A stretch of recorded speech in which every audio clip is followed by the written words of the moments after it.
para a gente poder disponibilizar essa gravação também para quem se inscreveu e não conseguiu participar ao vivo, né? Esse projeto, ele, além das advogadas e psicólogas que participam com a gente já da causa, a gente também abre inscrição para outras pessoas interessadas em participar.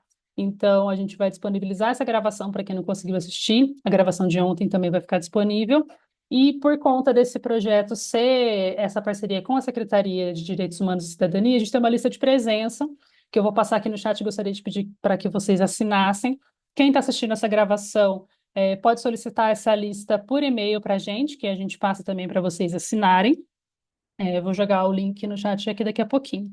E, bom, a ideia hoje, então, a gente fala um pouco sobre maternidades negras, né? A gente trouxe aqui a Shan Ravelli, que é parceira nossa, apresentadora, empresária, mãe, e ela vai conversar um pouquinho com a gente. Vou abrir para ela falar, e a ideia depois é que a gente também troque uma ideia. Então, quem tiver dúvidas, comentários, pode ir mandando aqui pelo chat que eu vou olhando. A gente recolhe tudo para trocar uma ideia mais para o final. Fiquem à vontade, sintam-se bem à vontade mesmo para falar, para trocar ideia, para trazer suas angústias e a gente conseguir fazer isso aqui dar uma rendida legal também. Acho que é importante para a gente se formar, mas também ajudar a pensar o atendimento dessas mães que a gente tem recebido, né, e das mulheres que estão ali no nosso entorno. Sejam todos muito bem-vindos e aproveitem. Chan, com você.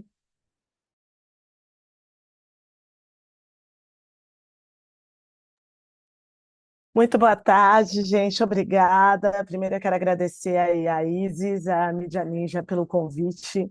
Eu fico sempre muito honrada quando vocês me chamam para qualquer convite que eu recebo. A Dríade já sabe que eu sou uma pessoa perigosíssima, ela não me chama para nada por educação, que ela sabe que eu vou. Que é sempre um prazer muito grande estar aqui falando com vocês, ainda mais falando sobre esse assunto que é tão caro para mim, que é maternidades. E eu vou compartilhar aqui uma apresentaçãozinha com vocês. Deixa eu achar. Ih, peraí. Ih, peraí um pouquinho. A gente até testou. E aí chega na hora, deu ruim.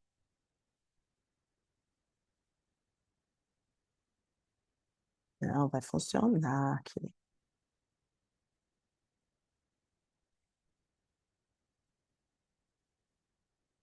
Bom, me avisem aí se vocês estão vendo, se está tudo certinho, tá bom? Vão me avisando, por favor. Bom, como a Isis já me apresentou aí muito gentilmente, eu sou Chan Ravelli, na verdade meu nome é Alexandra, sou comunicadora, trabalho com o Multishow, com TV Globo também, trabalho nas minhas redes sociais, onde eu falo sobre beleza e falo sobre relacionamentos e relações reais. Eu sou empresária do ramo de alimentos e bebidas, eu tenho um bar aqui em São Caetano do Sul, é um bar de coquetelaria bem premiado, estão convidados a tomar bons drinks, inclusive, e eu sou terapeuta por formação, por amor, e pelos diplomas. Eu sou graduada em musicoterapia, sou pós-graduada em comportamento psicodiagnóstico e sou especialista em inteligência emocional.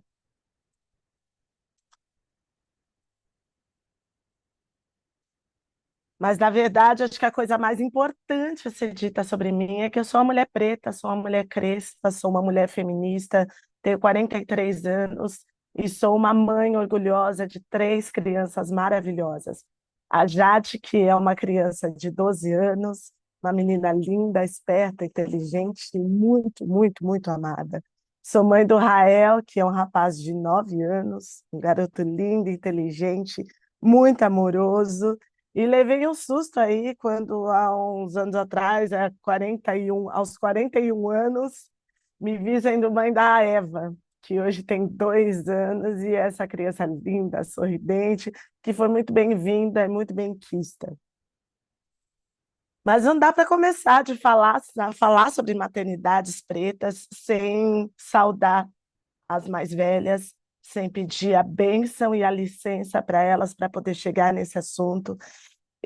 Uma das coisas que eu mais tenho orgulho na minha vida é de ser filha de uma mulher preta, sou neta de uma mulher preta, sou bisneta de uma mulher preta, e tenho essa linhagem toda comigo, tenho essa linhagem pulsante em mim, no meu coração, na minha forma de agir, no meu útero, carrego as alegrias delas, as forças delas e as dores delas em mim até hoje, assim como todas as mulheres pretas carregam em si. E falar sobre Chan, maternidades pretas. Oi? só uma coisinha, a sua apresentação ela travou. Travou, gente? Travou Travou. aonde? Eu Deixa eu acho ver. que, ao invés de apresentar tela cheia, coloca no visto do apresentador, porque acho que ela está aparecendo tela cheia para você, mas não para a gente. Então, conforme você vai passando os seus slides aí, você está vendo eles passarem, mas a gente não tá. Ai, meu Deus, espera aí, vamos ver. E como que eu faço isso? Vai ali no compartilhar, Ok, aí ele vai ter um visto do apresentador. Aí você compartilha essa tela, que eu acho que aí ele ah, aparece para a gente, essa tela compartilhada, e você vai passando. deixa eu ver aqui. Eu não estou achando esse visto do apresentador. Ali do lado do tela cheia, tem um outro botãozinho, visão do apresentador, visto do apresentador, uma coisa assim.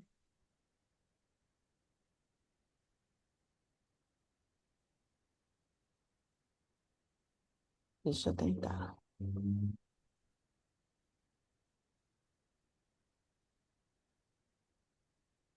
Desculpa, gente, vamos ver.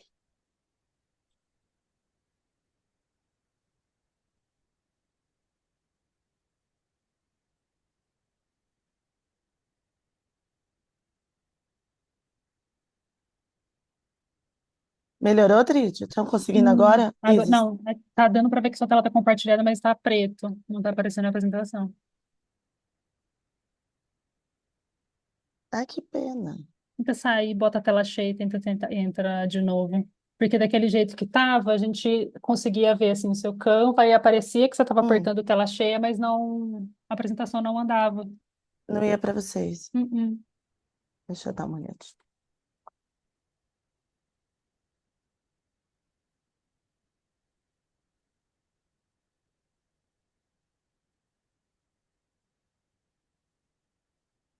Vista de apresentação, é esse? Isso. Vamos tentar.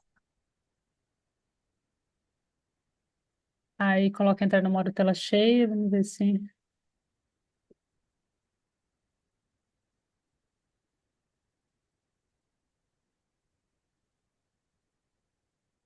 Deu certo? Tem uma telinha, clica no xizinho no entrar no modo tela cheia. Pra gente tá aparecendo. A apresentação tá ali, mas tem um aviso de tela cheia. Bem, deixa eu ver. Ah, ok.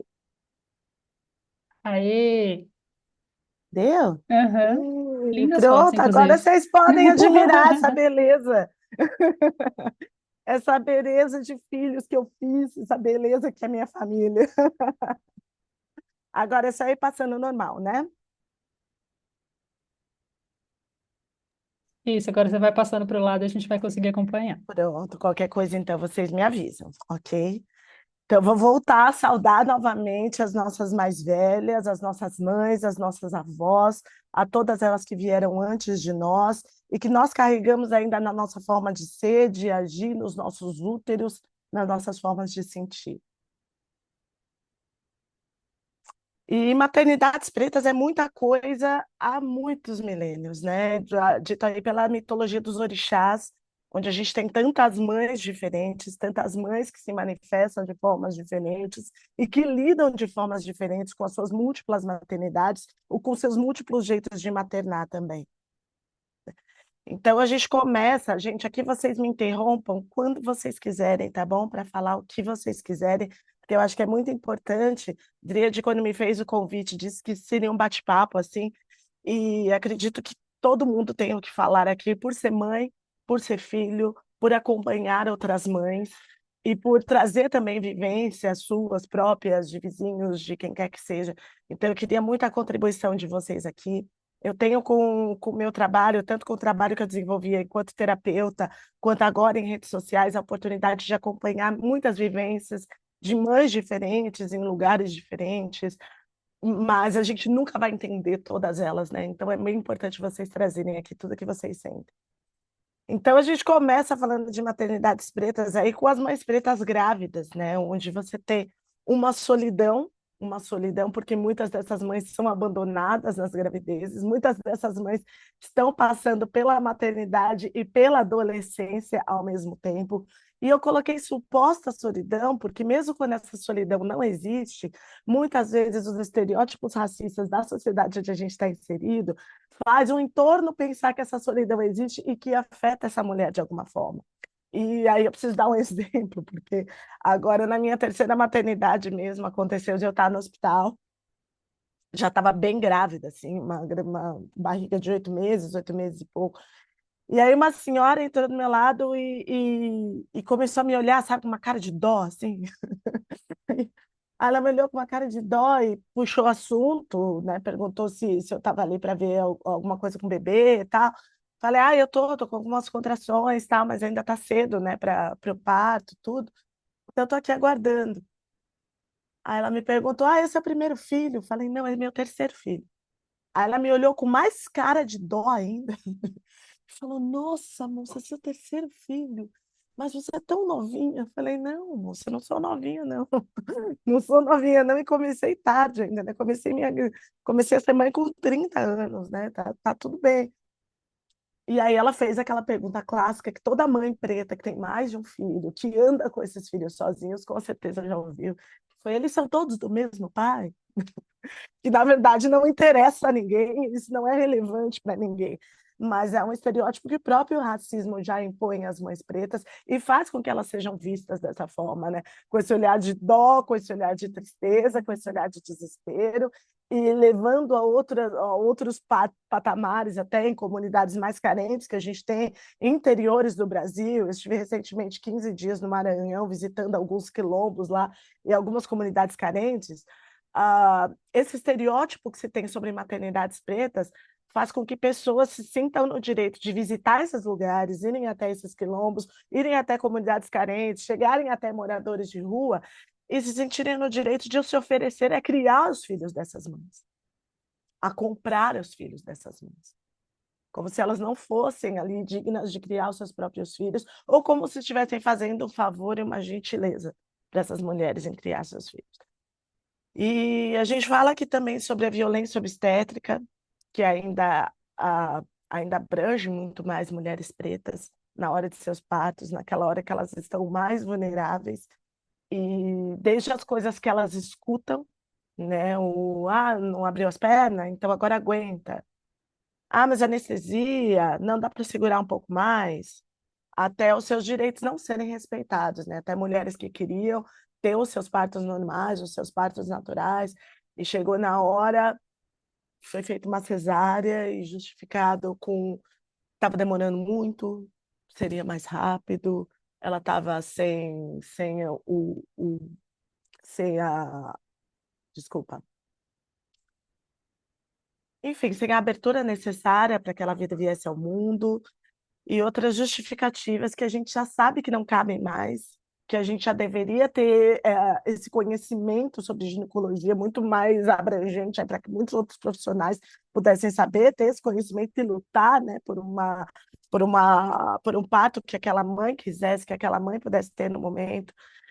E a gente tem uma maior oferta também de laqueadura, 62% de maiores ofertas de laqueadura a mães pretas.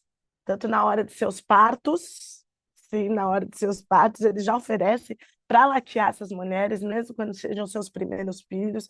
E aí também a gente tem, né, muita aporofobia, né, porque né, laquear o filho de mulheres pretas, de mulheres pobres, né?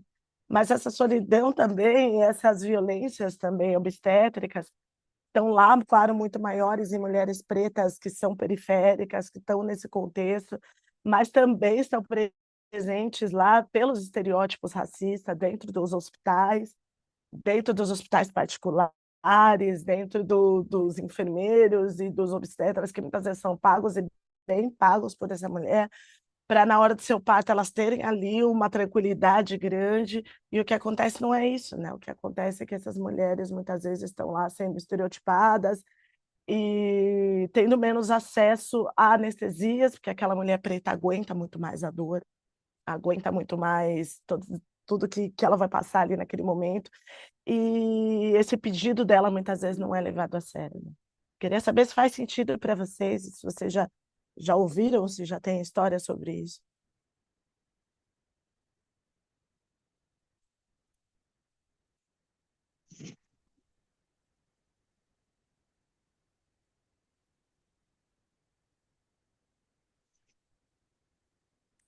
Podem conversar comigo se quiserem, viu, gente? Sem problema. Mas Quem vamos quiser abrir o seguindo aqui. microfone, gente. Fica à vontade. Por favor. Acho que quanto à laqueadura que você está falando, pelo menos eu sou do Rio de Janeiro, né? Aqui o sistema de saúde, a mulher só tem permissão a partir, acho que depois do segundo filho, e é difícil de conseguir essa questão da laqueadura. Muitas mulheres até querem, então não sei se de repente o dado que você traz é de São Paulo ou de outro estado, não sei onde você está, mas aqui no Rio, às vezes a mulher consegue, já é o quinto filho, então, e tem que pedir muito pelo amor de Deus, assim, tem que se sensibilizar muito. Ou em casos, claro, que de repente houve algum problema, a mulher que teve eclâmpsia, ou que tem uma predisposição, uma gravidez muito de risco, aí eles vão e fazem, né? Mas ainda assim tem que ter permissão do marido. Então, essa coisa da laqueadura e sobre o domínio, né, sobre os corpos de mulheres em geral e também das mulheres pretas, né, de mulheres Sim. negras. Então, por exemplo, a laqueadura, pelo menos saúde pública, pelo que eu escuto aqui em matéria de Rio de Janeiro, e eu também que sou mãe e pari num hospital público. Então, eu também fui vítima de violência obstétrica. Essa questão da laqueadura, você consegue, num caso assim, nesse estigma, nesse estereótipo, sabe? Daquela coisa de ter muito pena dessa mulher. Ah, ela é muito pobre, ela é muito. Vamos fazer um favor para ela de parar de botar filho no mundo. Então, acho que quando chega no nível da laqueadura, é nesse sentido de pedir muito pelo amor de Deus, ou num caso de. Então, não é uma coisa que você possa pedir com facilidade e vai conseguir. Com relação à questão de partos, no contexto de clínicas particulares, ou quem tem um plano de saúde, as mulheres sofrem, e eu conheço alguns relatos, de pessoas que queriam o parto normal, natural, né? E o médico realmente questionou isso, e já vi mulheres sofrendo isso, não só mulher negra, mas até mulheres brancas trazendo esse relato. Já ouvi também esse tipo de queixa. E mulher também que sofreu violência obstétrica por ser negra em clínica particular. Então, dentro desse contexto, você está falando de útero, né, de honrar o útero. O útero é algo que realmente, para nós que somos mulheres, e aqui somos mulheres negras, né, porque a pauta aqui é mulheres negras, então ainda existe um tabu muito grande em cima disso que deveria ser nosso, disso que deveria ser motivo de honra, eu acho, para nós que somos mulheres, né? O útero é tão potente, ele é tão vigoroso, né? A mulher e a maternidade têm uma importância muito grande, eu pelo menos vejo dessa forma, né? Todo mundo que está no mundo nasceu de um útero, independente do gênero, né? Mas nasceu de um útero, com certeza. Então, eu acho que somos, como é que se diz? Nós somos roubadas, eu acho, desse direito ou dessa dignidade e até mesmo desses direitos de fazer com ele ou tratá-lo de forma mais digna. Desculpe, não sei se eu falei demais, mas. Meu amor, muito obrigada. Pois Que alguma isso, não coisa falou aí. demais, não. Imagina, não falou demais, não. Peguei até aqui, olha, eu peguei esses dados da Secretaria de Saúde do SUS, lá de Curitiba, dentro das denúncias, porque eram denúncias mesmo de mulheres, que onde essa laqueadora é oferecida para mulheres pretas a partir de que elas têm um filho e vão para o hospital. Mas você trouxe um ponto muito importante, porque é uma violência também você não ter essa oferta, né? Você não ter essa oferta oferecida para mulheres que muitas vezes não querem mais ter seus filhos aí, que não querem mais parir, e é um direito delas, né? Então, eu quero te agradecer, porque é um ponto muito importante também, esse ponto de você não ter essa oferta da laqueadura é uma violência também. E Enfim, eu parei os meus 3 filhos em hospital particular, a minha terceira com obstetra, e no meu segundo filho eu também sofri uma violência obstétrica, ele tava transverso, e eu queria um parto normal, queria tentar o parto normal, estava esperando a minha doula chegar, e, e não foi possível terminar de esperar a minha doula chegar, porque já foi conduzida para uma cesárea que eu não queria, que eu não gostaria que fosse feita. E essas histórias são muito mais comuns do que a gente imagina, né? Então, vamos seguir falando sobre essa fase que eu amo nas crianças, mas as mães de crianças, mães pretas de criança na primeira infância, que são os pequenininhos aí até os 7 anos, e o quanto essas mães sofrem muitas vezes por falta de rede de apoio.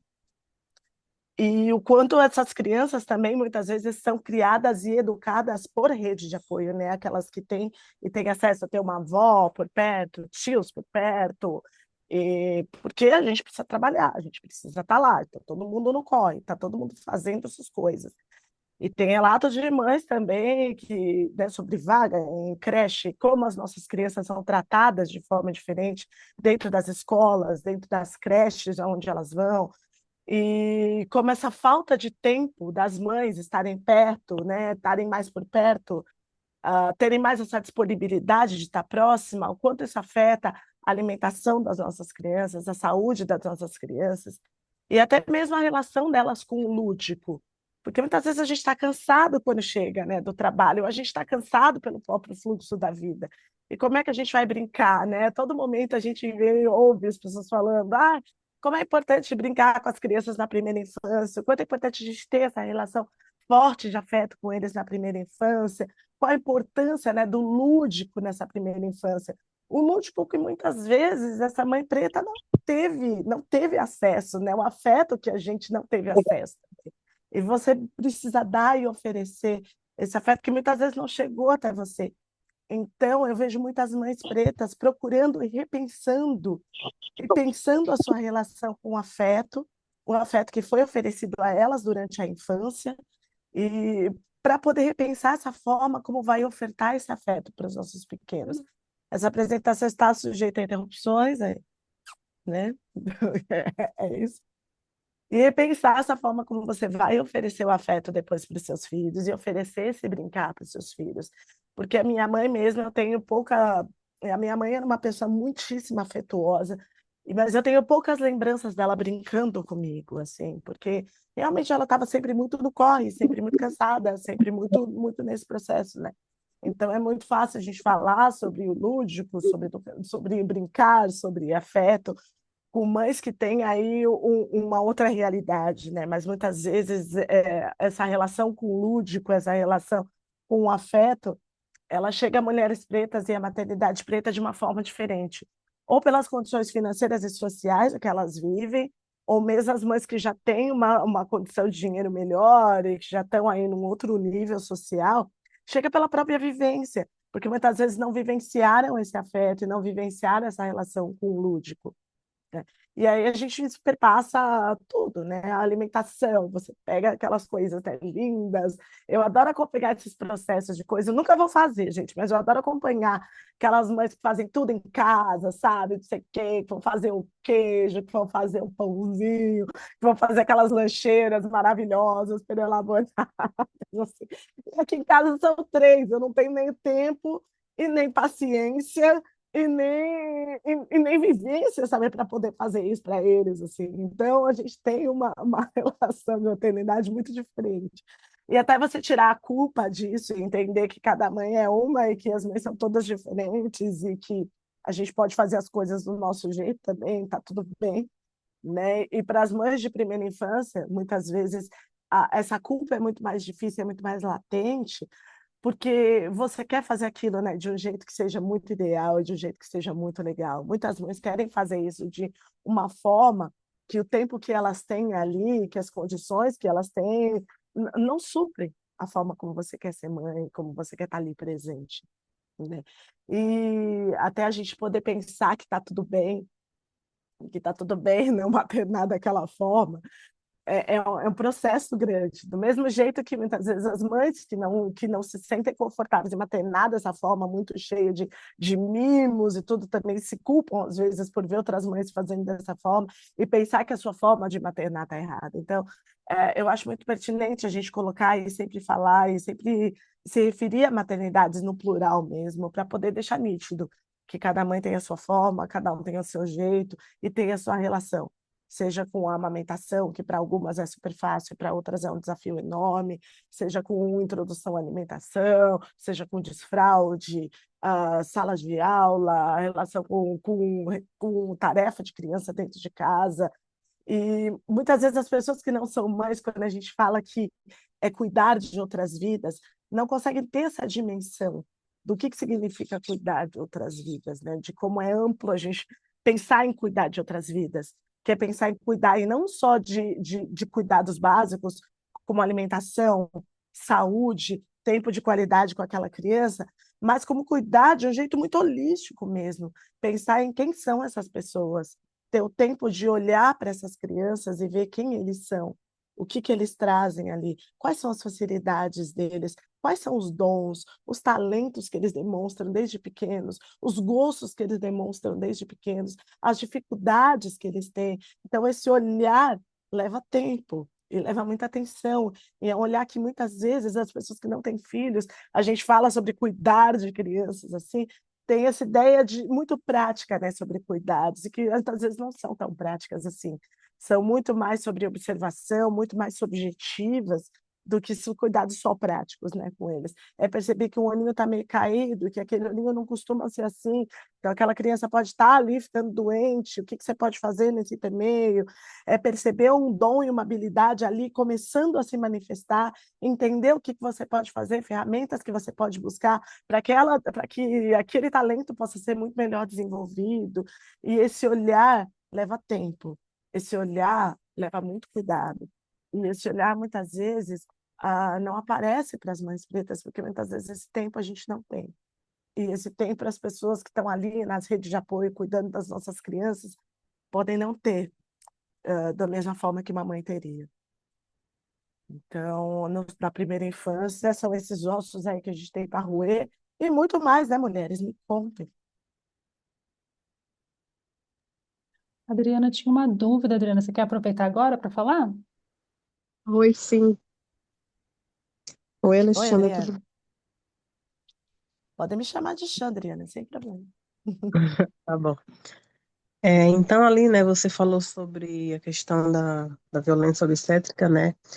Foi algo também que eu sofri, né? Eu tive meu bebê no hospital, numa maternidade pública, né, universitária, e antes de eu ter o bebê, né, eu pensava assim, é uma maternidade universitária, né? Eu pensava que lá seria um local mais propício para mim, né? Pelo fato de ser uma universidade, Mais tipo, humano mesmo, né? Sim.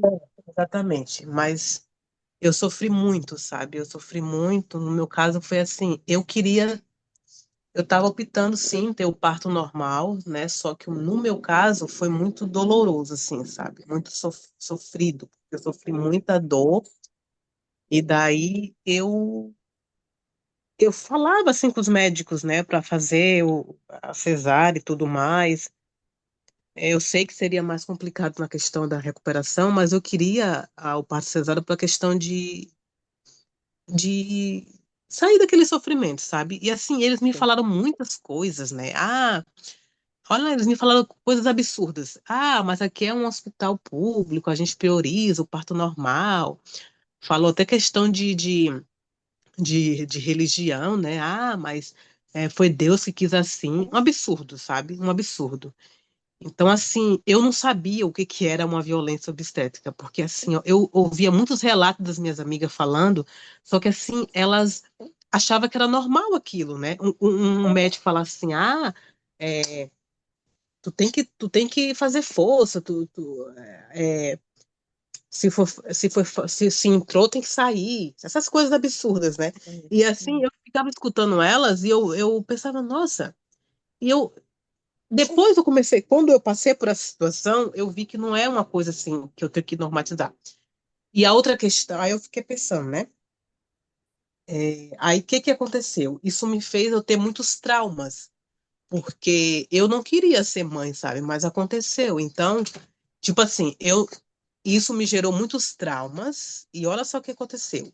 Assim que eu tive o bebê, eu fui logo no posto de saúde solicitar uma laqueadura, né? É meu primeiro filho, mas aqui no Sul mesmo você tendo um filho, você tem direito. Aí assim, me colocaram lá numa fila de espera, né? E até hoje, mas é uma opção que eu quero fazer laqueadura. Aí eu queria saber de você se tem algum meio que eu possa, porque assim é o meu direito, né? É o meu direito. E eu queria saber, porque assim, eu fui lá no posto, né, colocar meu nome lá, só que assim, tá lá. Mas eu queria saber se tem alguma outra forma de eu antecipar, tipo, querer fazer um outro órgão que eu possa recorrer para que eles possam, para que eu possa fazer minha laqueadura, sabe? Sem ter que esperar tanto assim. Adriana, eu sei que aqui tem muitas advogadas entre nós, eu acredito que elas possam dar uma resposta melhor sobre isso. Uhum, Mulheres, uhum. Defensoria Pública. Defensoria Pública, É. aí a Adriana vai até a Defensoria Pública, recorre à Defensoria mesmo para poder fazer a laqueadura, é isso?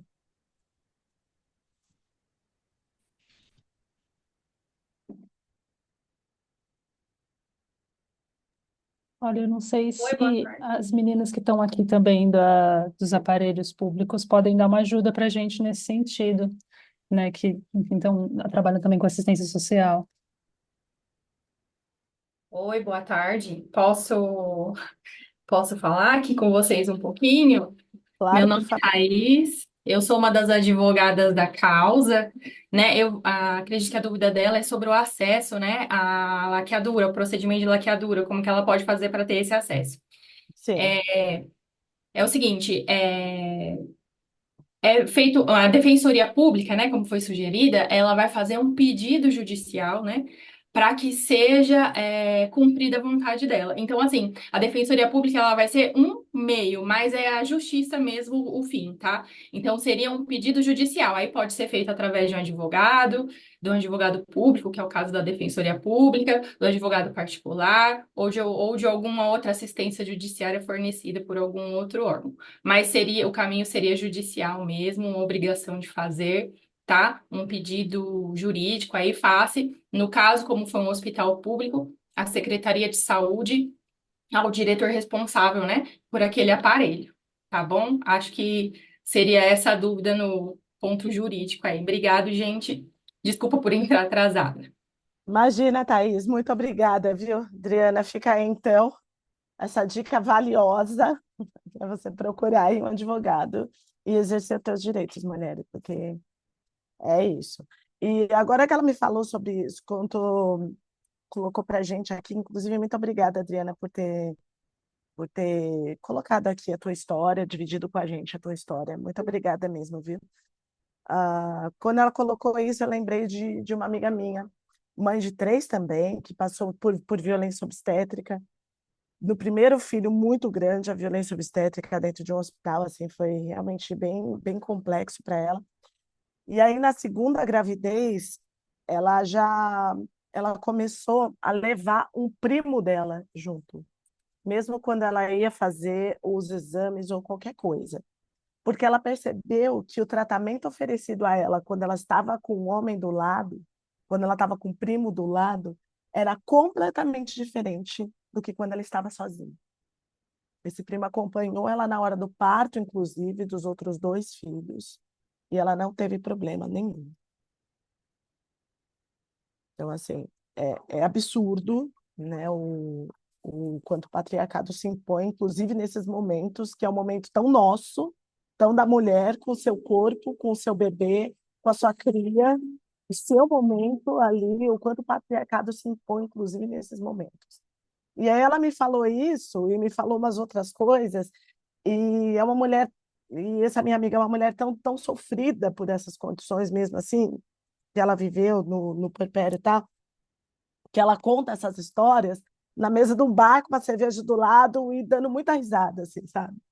Porque foi tão sofrido aquele momento para ela e foi a forma que ela conseguiu psicologicamente organizar isso para poder contar de um jeito que fosse suportável, né? E ela conta até hoje e ela me deu inclusive uma dica nesse momento assim que eu usei para minha vida, que ela sempre falava que quando ela ia para as consultas, ela e o primo dela tal, ia lá com o primo dela de mão dada fingindo que ela era marido e pai das crianças, ela ia com uma roupa bem bonita, assim, ela ia toda arrumada e ela percebia muita diferença, sabe? Quando ela estava mais arrumada, de salto, com o homem do lado, assim. E eu via que a minha filha sofria muito quando ela ia tomar vacina no pronto-socorro ali do SUS, porque ela tem a veia e a pele muito sensível, a minha mais velha. Inclusive, ela faz tratamento com GH, com somatropina, ela tem que tomar uma injeção todo dia de somatropina, e ela sofre muito, bicho. E aí, o que eu comecei a fazer? Comecei a embonecar as crianças para poder ir no posto de saúde tomar vacina. E o tratamento a crianças pretas, muito bem arrumadas, é completamente diferente quando chegam no posto de saúde. Nossas crianças têm pouco direito de estarem lá brincando com a roupinha deles e a gente pegar os pobrezinhos de chinelo no posto de saúde para tomar vacina. É completamente diferente o tratamento que eles recebem. Completamente. Fala comigo, Suzane. Bom dia a todas. Tudo bom, Chan? Tudo bem? Eu só tenho um adendo, né, diante do que você mencionou da questão da mulher estar acompanhada, né?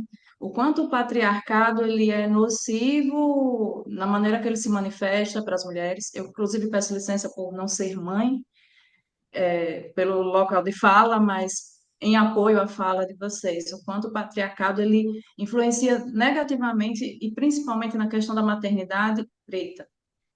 Você Porque, é por filha? exemplo, as meninas aqui do direito me corrijam se eu estiver errado, mas, salvo engano, até 2023, que foi uma legislação que entrou em vigor que alterou que para a laqueadura era necessária a autorização do cônjuge. Ainda tinha isso, além dos requisitos de idade, quantidade de filhos, relatório médico, que para as mulheres pretas ele era negado de forma muito mais veemente do que para outras mulheres. Então, a gente vê que dentro do feminismo a gente ainda tem as outras lutas que a gente precisa enfrentar e ainda precisa da autorização do cônjuge. Então, a gente vê o nosso papel enquanto sociedade de lutar ainda contra legislação que, em tese, beneficia a mulher, mas nem tanto. Então, você ainda dependeria de uma autorização do marido para poder conseguir a laqueadura. Então, são esses percalços que o patriarcado, além das questões de colorismo, ainda fortalecem esses discursos racistas, machistas e por aí vai. Era essa minha contribuição. Obrigada. Muito obrigada, querida. Teve uma mãe que falou aqui antes, e até hoje você tem lugares onde a autorização do marido é requerida, é pedida, parece, né? Que é muito absurdo mesmo.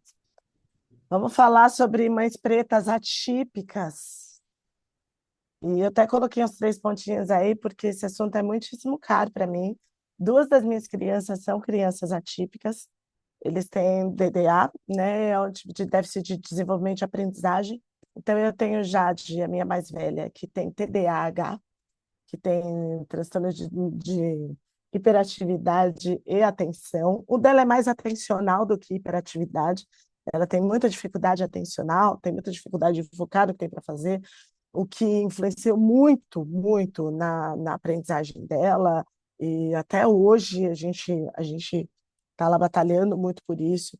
E eu lembro que muitos anos mesmo, eu ia para a escola com ela com 5 anos, quando eles começam a ver as letrinhas, sabe? Interpretar as letrinhas, escrever o nominho daquele jeito dela, 4, 5 anos assim. E eu percebia que ela tinha muita dificuldade em identificar as letras. E a mãe terapeuta, né, já com as 2 orelhas levantadas, tal, corre para a escola, porque a mãe preta também tem isso, né? A mãe preta é a que mais vai na escola, toda semana a gente está lá na escola. batendo na escola e falando, gente, tem alguma coisa com a minha filha. Tem alguma coisa com a minha filha. Além de as escolas terem um olhar já mais prejudicado para as crianças pretas, principalmente para as crianças pretas que são quietinhas, porque a gente tem essa questão também, né? Você tem as crianças pretas que são ou super bagunceiras e que todo mundo vai olhar, ou você tem crianças pretas que são muito na delas, que estão muito sossegadas, que têm um prejuízo enorme nesse olhar dos profissionais, porque elas não dão trabalho. E a minha filha teve esse azar de não dar trabalho. Ela sempre foi uma criança muito tranquila.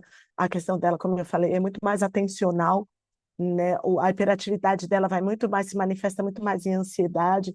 Então, ela sempre foi muito tranquila, muito boazinha, muito respeitosa com os amigos, muito sossegada. Então, toda vez que eu ia lá perguntar por que ela não estava aprendendo, a resposta da professora era: não, cada criança tem o seu momento, cada criança tem a sua hora, vamos respeitar aqui a velocidadezinha da Jade e tal. Isso quando ela tinha 4, 5 anos, eu achava suportável. Quando ela tinha 6, 7, que as crianças começam o processo de alfabetização e a minha filha não estava sendo alfabetizada, e a justificativa era a mesma, com outros profissionais, em outras escolas, já começou a me levantar lá um alerta. E aí, conversando com outras mães pretas que passaram pela mesma coisa, a gente viu que é muito uma questão racial também, que as crianças pretas que são boazinhas, que não dão trabalho, tem um prejuízo nesse olhar dentro do sistema de educação. Então, a gente demorou mais para diagnosticar a Jade, o que tem prejuízos até agora para ela, porque se ela fosse, né, se ela tivesse esse diagnóstico muito mais cedo, teria sido muito mais rápido e muito mais fácil. Ela começou a fazer fone, começou a frequentar a psicopedagoga, não porque a escola me instruiu, mas porque eu procurei e achei melhor procurar sozinha e quis que fosse assim. E aí ela começou e isso deu um avanço de algumas formas, e aí a psicopedagoga sim desenvolveu esse olhar e conseguiu falar: olha, não está certo, não está no nosso desenvolvimento, vamos dar uma analisada, vamos dar uma pesquisada melhor na Jade para ver o que acontece com ela. O Rael é uma criança que tem TDL, é um transtorno de déficit de linguagem. Isso não afeta ele cognitivamente de forma alguma, não afeta o atencional dele na escola, mas afeta a comunicação.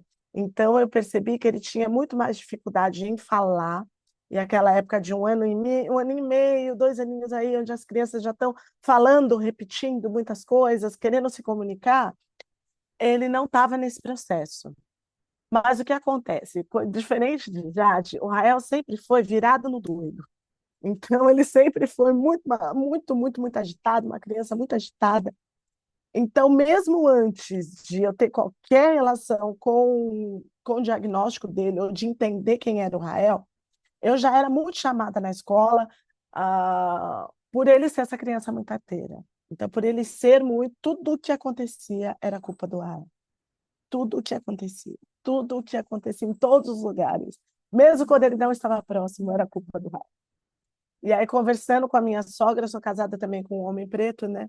Ela disse que percebia isso também no meu marido quando ele era pequeno, assim, que ele era muito mais chamado, toda semana ela era chamada na escola, por coisas que são muito típicas de criança, que qualquer criança fazem, mas quando esse comportamento vem de uma criança preta, é muito mais, aquilo é muito mais valorizado e aquilo tem muito menos tolerância com as nossas crianças pretas.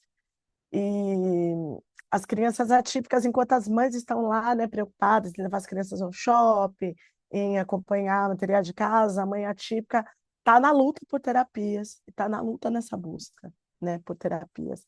As crianças atípicas que têm qualquer tipo de deficiência cognitiva mesmo, ou deficiência física, muitas vezes essas mães têm muita dificuldade de conseguir um apoio público, de conseguir que o aparelho público cuide das terapias dessas crianças.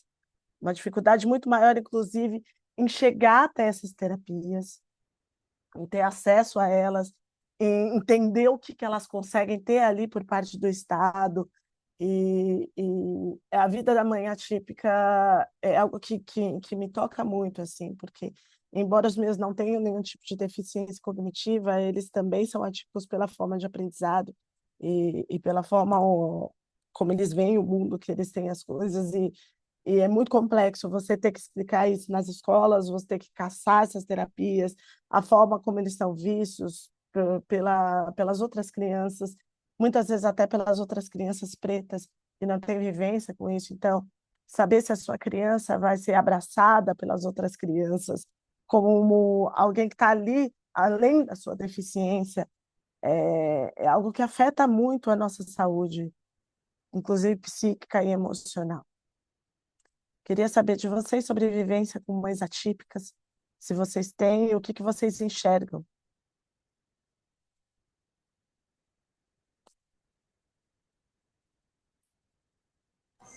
Eu posso falar que eu fui um pouquinho ao contrário de você, que o meu filho tem também TDAH, e aí já na creche tinha aquelas atividadezinhas e uma professora chegou para mim uma vez e falou: mãe, teu filho tem alguma pesquisa, ele tem algum problema, porque as crianças tudo fazia risquinho, fazia bolinha e ele não estava na fase de, sei lá, fazer círculo, ele só fazia, então, e demorou também para aprender a ler. E aí quem entrou em negação fui eu, porque eu não conseguia aceitar, eu achava que era perseguição das professoras, porque o meu filho era bonzinho, né? Era bonzinho, aparentemente tudo normal com ele, brincava normal, falou normal, saiu das fraldas normal, mamou normal, enfim, tudo normal com meu filho. E eu achava que era perseguição dessas mulheres comigo. Eu levei muito tempo. Eu só me convenci, ele já tinha tipo uns 9 anos de idade. E aí, aquela guerra, aquela briga, porque no meu caso, cara, eu tive que fazer vários barracos em escola, fazia muito barraco, porque aí quando caiu a ficha para mim, eu tinha todos os laudos, e aí meu filho tinha direito a fazer uma prova separada, a não ser o que as professoras se negavam. Elas se negavam. Então, eu esbarrei em muitos problemas com a escola, porque eu pedia essa atenção, né? Se ele fizesse a prova junto com a turma, ele não conseguia fazer, mas se ele fizesse separado com a professora, numa sala separada, sozinho, ele já conseguia fazer. Então, até para eu conseguir alguma coisa assim, foi muito complicado, e eu estou falando de escola particular, eu não estou falando de escola pública, meu filho estudou em escola particular na primeira infância, então foi muito, muito complicado e muito difícil. E eu como mãe, eu como mulher negra, como mãe, eu mesma entrei numa negação com relação a isso, sabe? Por quê? Porque tudo que acontece de errado numa casa, numa família, a culpa é da mulher, né? É isso. A culpa é da mulher, foi você que não fez certo, foi você que não fez. Essa cobrança, como você estava falando de múltiplas maternidades, e o quanto a gente não tem o direito de decidir, muitas vezes, porque é uma cobrança em cima da gente, sabe? É uma cobrança em cima de nós. Então, eu entrei nesse processo de negação, porque, tipo assim, não, estou fazendo tudo certo, não é possível. Não é possível, eu sou inteligente, nunca tive problema de aprendizado, sabe? Então, assim, não acredito que meu filho tenha nenhum problema, né? Eu não acredito nisso. Então eu entrei num processo assim de negação, queria compartilhar, porque isso é também uma realidade da parte nossa enquanto mulheres. Então, do quanto a gente é cobrada enquanto isso e do quanto eu quis fugir disso. Eu quis fugir dessa questão do meu filho ser um problema, né? E tomei algumas decisões, não sei se foram certas, não sei se foram erradas, né? Mas eu aliviei, digamos assim, eu facilitei, acho que para o meu filho, essa forma dele lidar com as coisas e dessa cobrança. Então, eu tirei do colégio que exigia uma nota muito alta, uma média altíssima, Sim. porque ele não ia corresponder àquela merda, tipo, desculpe, Sim. ele não ia Sim. corresponder àquilo, porque ele tem problema cognitivo, eu não posso cobrar que o cara tire 9, tire 7. Então, eu troquei Sim. ele de colégio, botei em colégio com uma média mais suave, para que ele pudesse, sabe? Para que ele E pudesse se pudesse. sentir capaz. Às vezes o cara precisa disso para ele se sentir Exatamente. capaz, de outras formas, sabe? Então, ele, Sim, diante de outras pessoas, ele já tem aquela dificuldade, diante de outras crianças, que as crianças, com aquela exigência, e ele não podendo dar, e a escola cobrando que ele dê, você cheio de laudo, comprovando que o teu filho não pode dar aquilo, e isso não ser negociável, para mim isso foi muito estressante. Assim. como Mulher, mãe, quando ele era essa briga criança. foi para mim, Caraca, essa briga eu passei esse ano inteiro sobre essas provas adaptadas que eles fazem, porque a menina fazia prova adaptada, tudo bem, mas eles colocavam ela para fazer prova adaptada numa sala grande, ampla, uma sala onde as crianças fazem arte, cheia de desenhos na parede. E minha filha desenha, ela é uma criança super artística, assim, como é que vão colocar? Foi isso que eu falei mais de 10 vezes na escola. Como é que vocês vão colocar uma criança que tem questões com atenção dentro de uma sala que tem 10 mil estímulos, todos os estímulos em volta, sabe? E querem que a menina foque aqui na mesa para poder fazer. Ah, mas a prova é adaptada.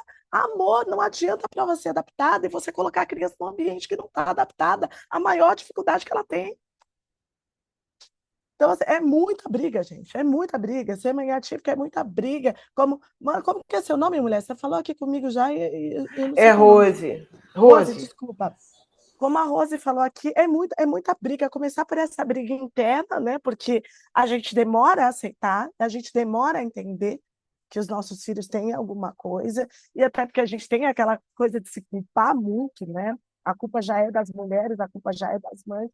E as mães pretas têm muito essa coisa da carga mesmo, né? Do deixa que eu chuto, manda para mim que eu chuto, porque a nossa mãe era deixa que eu chuto, deixa tudo comigo e vamos comigo, pode vir que eu aguento. A nossa avó era pode vir que eu aguento, e a gente muitas vezes não se aceita ser diferente, então a gente já tem a culpa toda que a gente carrega.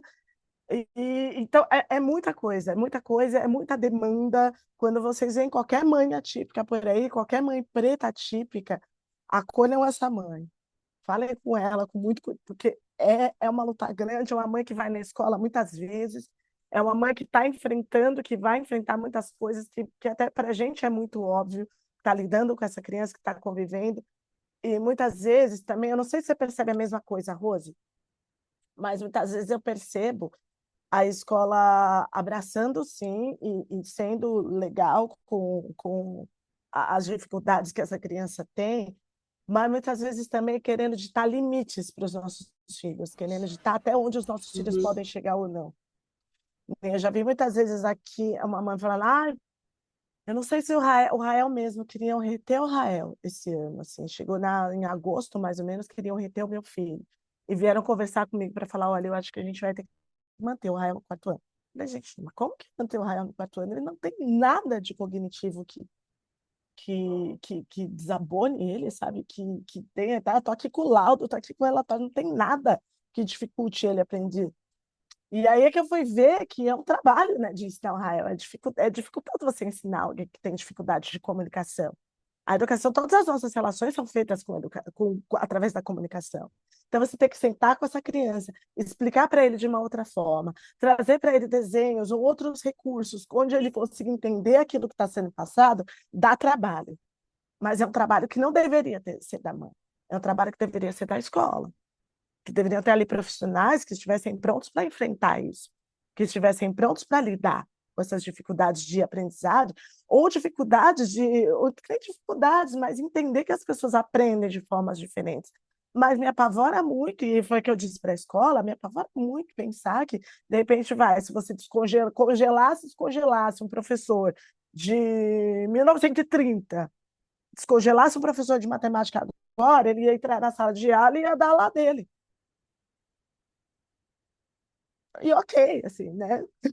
Me apavora muito pensar nisso, sabe? Que hoje em dia a gente ainda tem esse pensamento de que, tipo, a criança tem aquela caixa ali, a criança tem que caber naquela caixa. Ah, não cabe na caixa. Mãe, tem que cortar o braço. Ela vai ter que caber nessa caixa. Ah, a caixa está aqui. Ah, não cabe o pé da criança, a criança é muito grande. Ih, vamos cortar o pé da criança, porque tem que caber nessa caixa aqui. Então, a maternidade preta, quando ela é atípica, ela tem tudo isso e essa dificuldade ainda no olhar, porque ela está aliada, quando ela vem aliada ao racismo ainda, você cresce tudo isso e potencializa essas dificuldades, né? Vamos falar da mãe preta aí na segunda infância, ou quando as nossas crianças estão aí tendo menos tempo para desfrutar da infância, né? E o quanto isso nos afeta enquanto mães.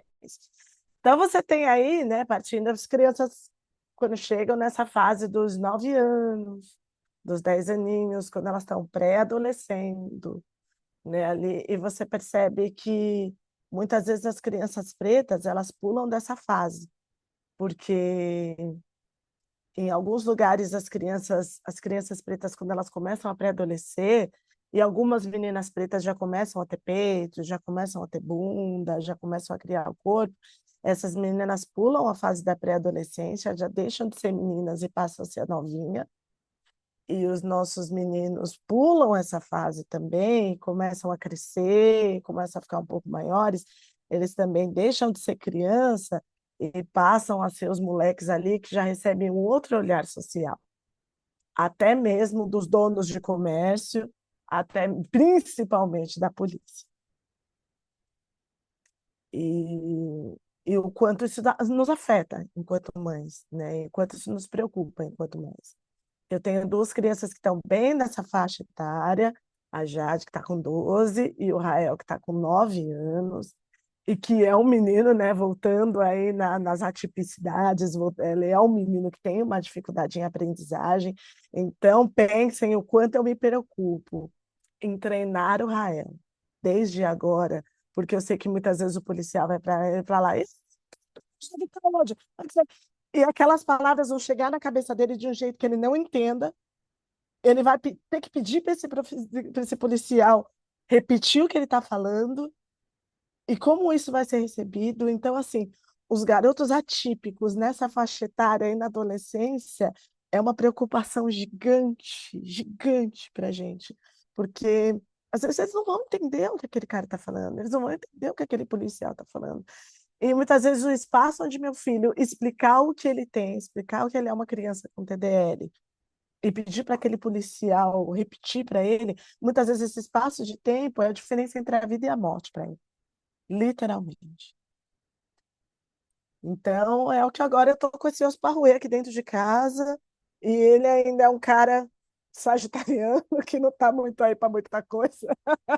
Então, que acha que tudo é muito feliz, que tudo é muito normal, ele tem essa alegria, essa leveza, e é muito difícil para mim lidar com essa dicotomia mesmo, né? Entre ter que falar para ele que não são só rosas e que ele vai precisar lidar de outras vezes, de outras formas, quando ele estiver ou voltando do futebol, ou indo aqui do parquinho que tem na esquina da minha casa, aqui da minha rua, que ele é acostumado a ir sozinho, e ao mesmo tempo não deixar de ser quem ele é, né? Não deixar de ser esse cara feliz, alegre, sabe, animado que ele é. Então, é muito complicado quando eu penso que eu vou ter que explicar isso para o Rael, né? Explicar isso para eles, assim. E a minha sogra, novamente, eu lembro que ela falava sobre isso, né? Falava que ela sempre falava para o Paulo para ele não voltar para casa sem camisa. Eu moro em São Caetano do Sul, é uma cidade aqui em São Paulo, que a gente costuma falar carinhosamente que é a Curitiba de São Paulo, porque a gente está numa cidade que tem uma população muitíssimo embranquecida, assim, muitíssimo embranquecida, e que faz muita questão de negar a sua história preta, e que está, assim, nas discussões raciais. Essa cidade aqui onde eu moro está em 2004, falando que racismo não existe, que quanto menos a gente fala dele, melhor é. Então, é muito difícil aqui para a gente poder discutir isso em qualquer lugar público que seja, em qualquer escala de poder. E isso preocupa muito, muito a gente, qualquer mãe aqui da região, assim, a ponto de a gente criar mesmo um coletivo aqui de mães pretas da cidade para poder lidar melhor, sabe, entre nós, nesses casos de racismo. Então, agora, quando uma mãe vai reclamar que seu filho foi maltratado pela polícia, ou que teve ali um abuso de poder, que quando uma mãe vai reclamar, ela nunca vai sozinha, a gente vai num grupo de 20 ou 30 mães. Quando uma mãe tem que reclamar na escola que seu filho sofreu um caso de racismo, a gente nunca vai sozinho. A gente também vai num grupo de 10 a 15 mães. Assim, que é a forma como que a gente achou para poder se proteger e proteger os nossos filhos. Isso leva tempo também, né? Eu estou voltando em tempo aqui porque a gente sabe que dentro de uma sociedade capitalista quanto a gente vive, é a matéria-prima que a maioria de nós tem para vender, é o nosso tempo e a nossa força de trabalho. Então, quando a gente pensa que tudo isso aqui está dentro da maternidade preta e que essas mães pretas, qual que é a escala de tempo que elas têm para vender? qual é a força de trabalho dentro dessa sociedade que elas têm para vender. E o quanto isso afeta o nosso emocional, o nosso mental, o nosso financeiro, a nossa realização de sonhos, e por aí vai. E aí, acho que a gente já pode juntar, antes de conversar, falar sobre as mulheres pretas também, que são mães de adolescentes, né? E sobre as mães pretas de adolescentes e sobre as mães pretas adolescentes também, que ainda são realidade também, infelizmente, né? Então, você tem ou também conhecidas, né, como a mãe que nunca descansa, porque as estatísticas de genocídio e de feminicídio não deixam. Então, eu vejo aí muitas mães falando para a gente, ai, não vejo a hora da minha filha namorar, ai, não vejo a hora da minha filha arrumar um namorado, né, e ir para a rua, e trabalhar, e não sei o quê. E eu fico meio desesperada. Claro que eu não vejo a hora deles estarem independentes, deles irem trabalhar, deles encontrarem alguém que eles amem, que eles gostem. Mas eu fico pensando aqui, sabe, como é que eu vou explicar para minha filha sobre essas violências todas e que, de repente, alguém que ela goste, alguém que ela ame, pode violentar ela de diferentes formas. Qual que é o momento da gente falar sobre abuso? Talvez o momento para as mães pretas falarem sobre abuso seja diferente do que para as mães brancas, sendo que o feminicídio acontece muito mais conosco do que com os filhos delas, né? Talvez o momento, assim como os casos da gente falar sobre genocídio da população negra e sobre violência policial, tem que ser muito mais cedo do que qualquer outra mãe. A gente precisa falar sobre isso com elas. A minha filha, ela se identifica como uma menina lésbica, né? Ela tem 12 anos, e mesmo assim eu já comecei a conversar com ela sobre muitas formas de abuso que a gente pode sofrer e outras formas de amor também, porque a gente sabe que, independente da educação que eles tenham em casa, o amor que é ensinado na rua e o amor que é valorizado por essa sociedade é o amor romântico. E ia falar para ela que não, que existem muitas formas de amor. Existem muitos jeitos de amor e que todos esses amores são maravilhosos e que vão preenchê-la sim. E o amor romântico é lindo, tão lindo quanto, mas que tem uns amores de amizade, temos amores de família, como a gente vai estar sempre aqui para ela, os irmãos, os pais, enfim. E que ela não tolerar qualquer lugar onde ela se sinta abusada, de qualquer forma, né? Mas a gente sabe que isso não vai ser tão simples quando, né? E não é tão simples quando se é adolescente. Hoje ela tem 12, eu consigo falar disso, mas daqui a pouco ela vai ter 16. E a gente sabe que a palavra dos amigos e que a palavra dos lugares onde ela convive, ou mesmo a palavra de namoros, podem ter muito mais peso do que a minha voz para ela. Porque acontece, né? Acontece com todos nós e acontece de uma forma muito independente, né? Tudo que a gente está aqui, a gente precisa estar pronto para isso. Pronto, inclusive, para acolher e para não parar de falar, né? E eu queria muito ouvir vocês sobre essas coisas, esses perrengues com adolescente. Mas antes, deixa eu contar uma história aqui da Jade, que foi muito divertida. Ela, como eu falei, ela pinta, né? Ela desenha, ela pinta, e ela se sente muito capaz e muito poderosa nesse lugar. E ela gosta muito de grafite. Ela ainda não faz o grafite, porque as tintas ainda não são adequadas à idade dela, tal. Mas aí ela gosta muito. Aqui em São Paulo, a gente tem o Cabeça de Xícara, que é um grafiteiro que pinta muitas xícaras pela cidade com palavras motivacionais. As xícaras são coloridas, divertidas, e as crianças gostam muito. E ela entrou pelo meu Instagram, no Instagram do Cabeça de Xícara, chamou lá o grafiteiro e escreveu para ele, falou, olha, eu sou Jade, eu tenho 12 anos, essa é minha mãe e tal, não sei o quê, e eu gosto muito do teu trabalho. Queria saber se um dia eu poderia acompanhar, né, você fazendo o teu trabalho por aí e tal. E ele foi, agradeceu o carinho, tudo, mas aí explicou para ela, né, falei, então, Jade, normalmente quando eu faço as minhas artes pelas ruas, não são em lugares que são habilitados, né, que são autorizados, e muitas vezes é na madrugada. Aí ela veio falar comigo indignada, né? Porque ela não sabia que era proibido, né? O grafite e tal. Eu fiquei indignada, né? Porque ela não achava certo ser proibido, tá, filha? Mas é isso, né? A escravidão também já foi legalizada. Nem sempre o que é proibido é legal, e nem sempre o que é legal não é proibido, né? Explicar essas coisas complexas que a gente tem que explicar para eles quando eles são adolescentes. E aí, tá bom, passou o tempo, ela ficou com aquilo na cabeça, acredito eu, né? Porque antes de ontem ela virou para mim e falou: Mãe, então, eu sei que não é legal, mas a gente pode ir assim mesmo? A visita. Aí eu falei: Então, não, né? Não, não podemos ir. Mas o que que a gente pensa, né? O que que as mães pensam, que a gente já pensa lá na frente, né? Agora eu seguro, né? Agora ela tem 12 anos. Daqui a pouco ela vai ter 16. Quem me garante que ela não vá sozinha? E como que vai ser a vivência de uma menina preta, lésbica, 16 anos, na madrugada, pelas ruas, sozinha? Então, a gente tem esses ossos para roer aí, né? Quando a gente é mãe de adolescentes. Eu queria ouvir você.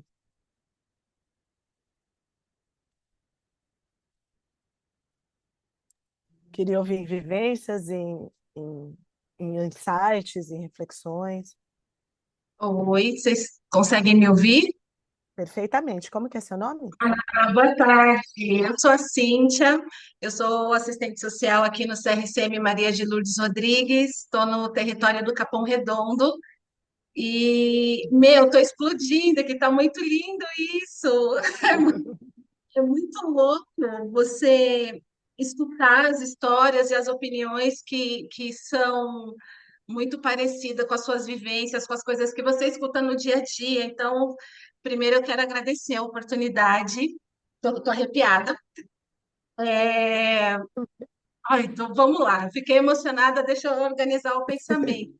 Tanto de Deus, eu sou mãe de quatro pretinhos, e muito louco, assim, porque são três adultos, né? 27, o Gabriel tem 27 anos, a Ana vai fazer 24 agora em dezembro, e a Amanda de 22. E veio a Maitê de 4 aninhos, uma coisinha fofa que chegou sem ser convidada, mas tomou conta de tudo. Ah, E é muito louco que desde da mãe preta grávida, né, o primeiro tópico, quando você traz a solidão, né, a suposta solidão da mulher preta e a violência obstétrica, me remeteu lá, minha mãezinha, quando precisou, né, cuidar de mim, da minha irmã sozinha. E é isso, esse carinho que não é aprendido, porque as nossas vós, as nossas mães não tinham tempo para ser carinhosas, né? O bicho pegava, sempre pegou, e elas estavam mais preocupadas em nos manter vivas, e o carinho era esse. E até comentei aqui no chat que eu fingia que estava dormindo para ganhar um cafuné às vezes, antes de ser ah, colocada. Eu não quem esqueço nunca? disso. É uma lembrança boa. E me conta muito cedo. Eu tive o Gabriel com 19 anos, eu tenho 30 anos quase aí de casada, e sempre eu vi, mas do pai.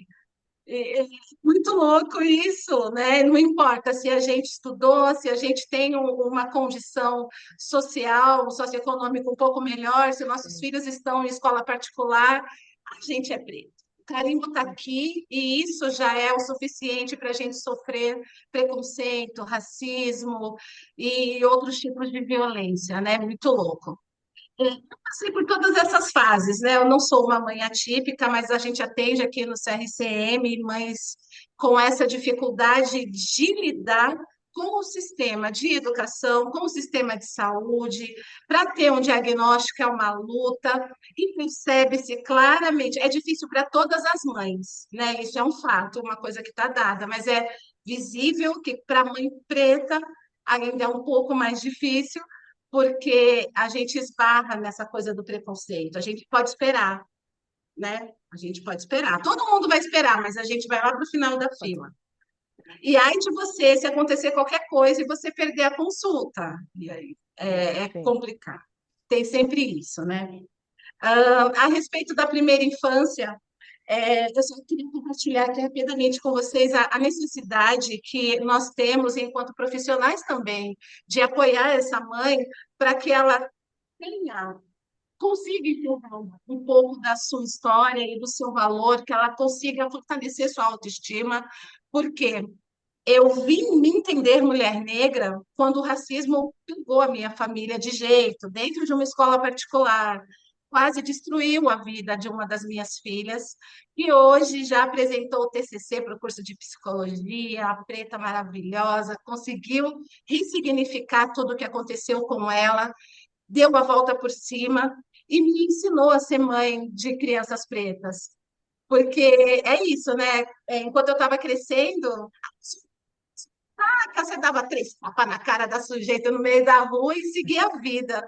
Mas essa nossa geração não lida com as coisas assim, sabe? Eles sentem diferente o preconceito, deprimem, muitos cometem suicídio e a gente ainda tem que lidar com isso, né? Essa minha filha que sofreu racismo na primeira série, teve a vida escolar destruída, assim, de fazer trabalhos, estudar em casa, se dedicar. Chegava na hora da prova, ela mal conseguia escrever o nome dela na prova. Mal conseguia escrever. Por sorte, conseguia tirar muitas vezes nota para passar.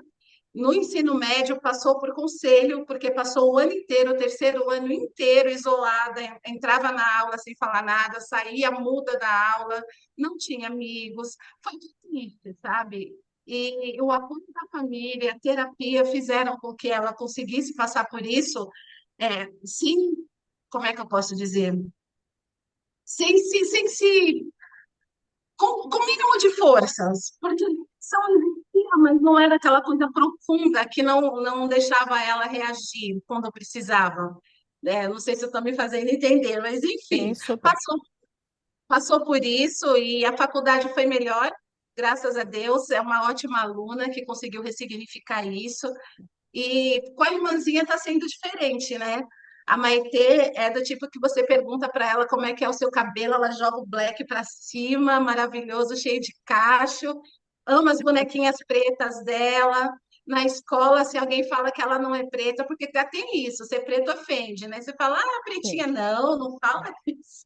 Senão, como não? Você não está vendo? Ela chega a perguntar para a professora, mas eu sou, olha aqui. É muito bonitinho, né? A literatura negra, os livros das autoras pretas, as historinhas que fazem com que a criança se sinta pertencente ao mundo, né? Ela pertence ao mundo, e isso é muito importante. E ainda você vai chegar nos adultos e ainda tem isso, né? A gente é do tipo de mãe que precisa falar para os nossos filhos: se você escutar tiro, você se abaixa, você não corre porque você Todo é o momento. Sim. suspeitado, é complicado, sabe? Todas as oportunidades, não percam as oportunidades, escolham bem escolhidinho, com quem você anda, o que você diz. É muito louco isso. Eu sei que todas as mães, em algum nível, passam por essas dificuldades, né? Mas você falar para um filho não correr no meio de uma confusão é triste. É uma carga que a gente de verdade não escolhe e não deseja para ninguém.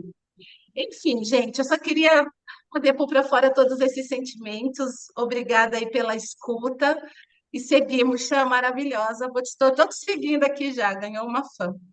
Querida, muito obrigada pela fala. Obrigada por dividir com a gente a tua história. Obrigada mesmo, de coração. Eu te vejo em todas as histórias, mesmo. Te vejo e te abraço em todas as histórias. Uh! Pois é, a gente vai chegar aqui, já chegamos em ser mãe preta de adulto, né? Porque a gente materna a vida inteira. E é algo que eu trabalho com internet há 10 anos já e eu costumo falar muito, inclusive para as mães que produzem conteúdo sobre maternidade, sobre relações assim. Às vezes eu tenho noção, às vezes eu tenho a impressão de que só existem mães de grávidas, de bebês, de crianças assim na internet. Não, a gente materna eles a vida inteira, né? A gente não materna eles só enquanto eles estão sendo quando eles estão sendo produtos para publi dessas mães que estão na internet e são bonitinhos para fazer gracinha. A gente materna eles quando eles são adolescentes também. A gente materna eles quando eles são adultos também.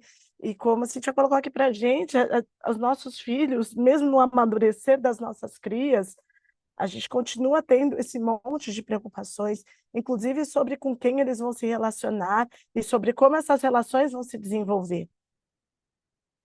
Porque no histórico, né, das famílias e no histórico das famílias pretas, aí a gente tem muitas mulheres que têm essa vivência grande, tanto com violência, quanto com abandono, quanto com solidão, mesmo dentro de uma família onde elas são casadas, onde elas se encontram casadas, e elas teoricamente teriam com quem dividir, mas a gente sabe que as mulheres pretas têm esse estereótipo de serem fortes.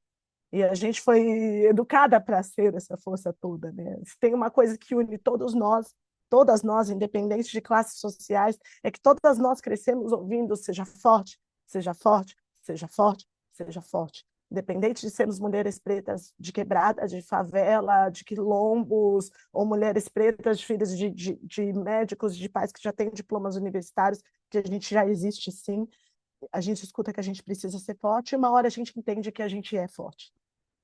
Então, mesmo quando os nossos filhos crescem, ou quando eles amadurecem, muitas vezes a gente entende que eles estão passando por dificuldades. Eu ainda não estou nesse ponto, mas eu consegui enxergar minha irmã já nessa fase.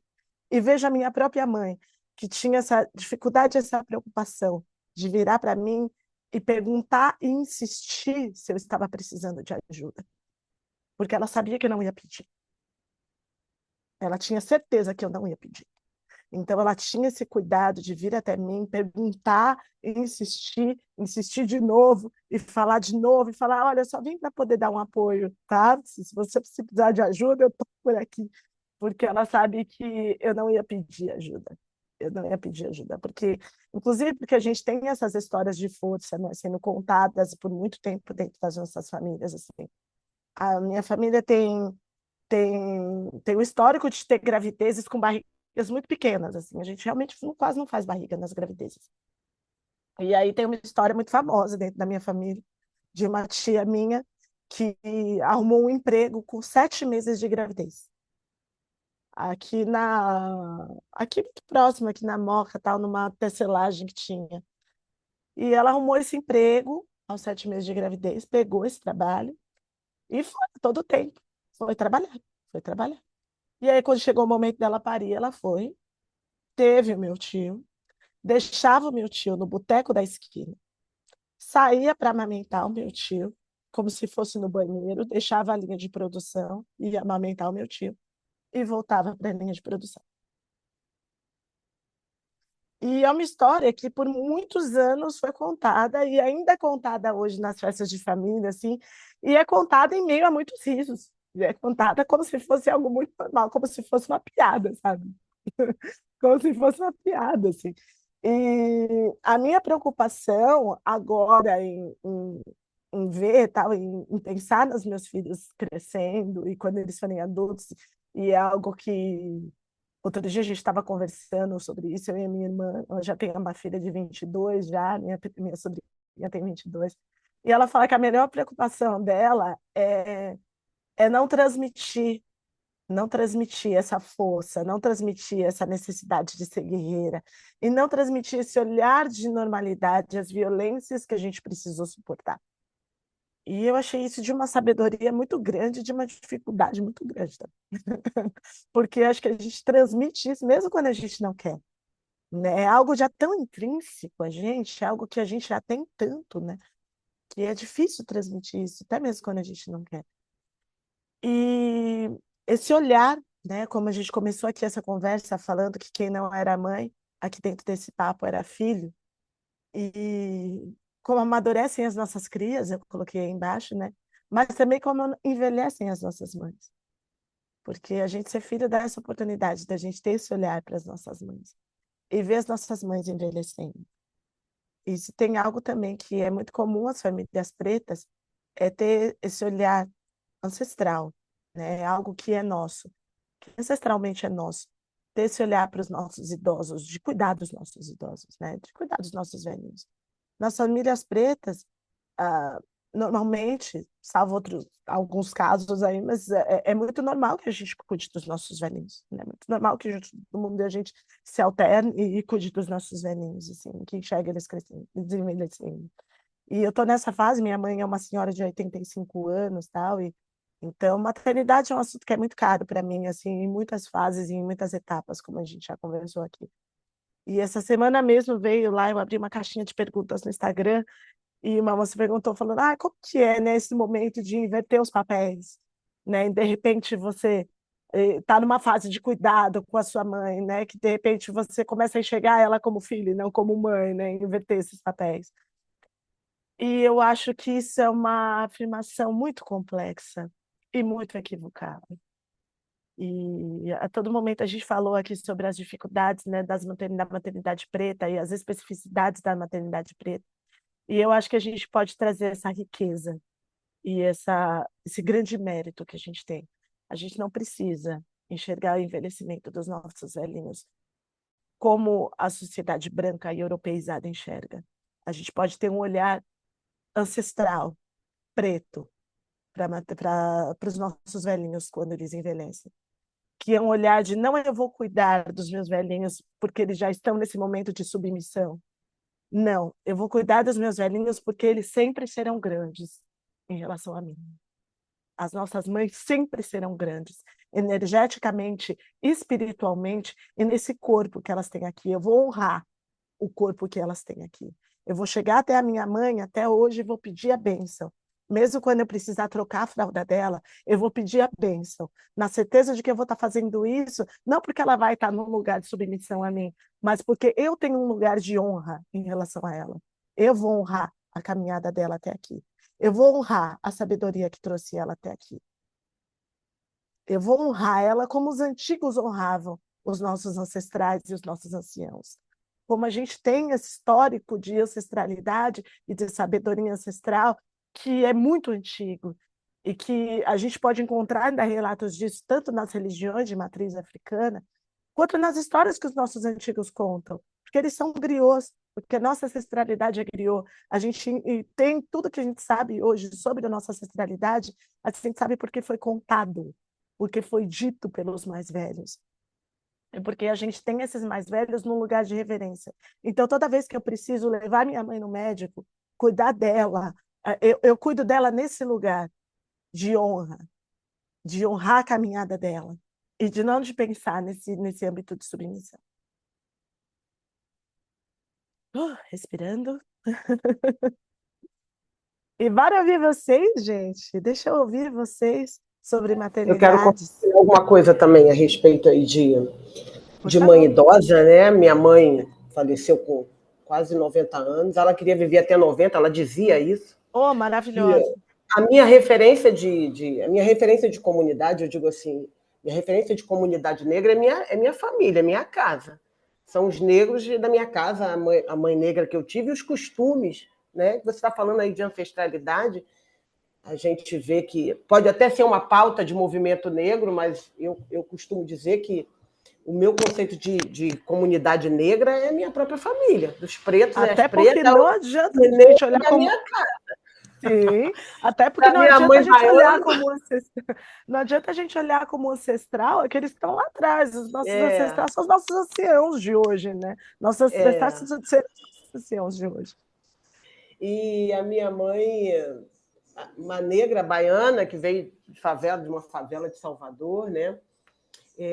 Do quanto esses assuntos nunca foram tabus. E eu acho que dentro da comunidade negra, quando a gente fala de ancestralidade, isso é uma coisa muito natural.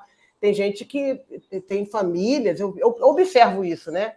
Tem famílias que falam de morte, falar de questões de tirar a criança da sala e não participar.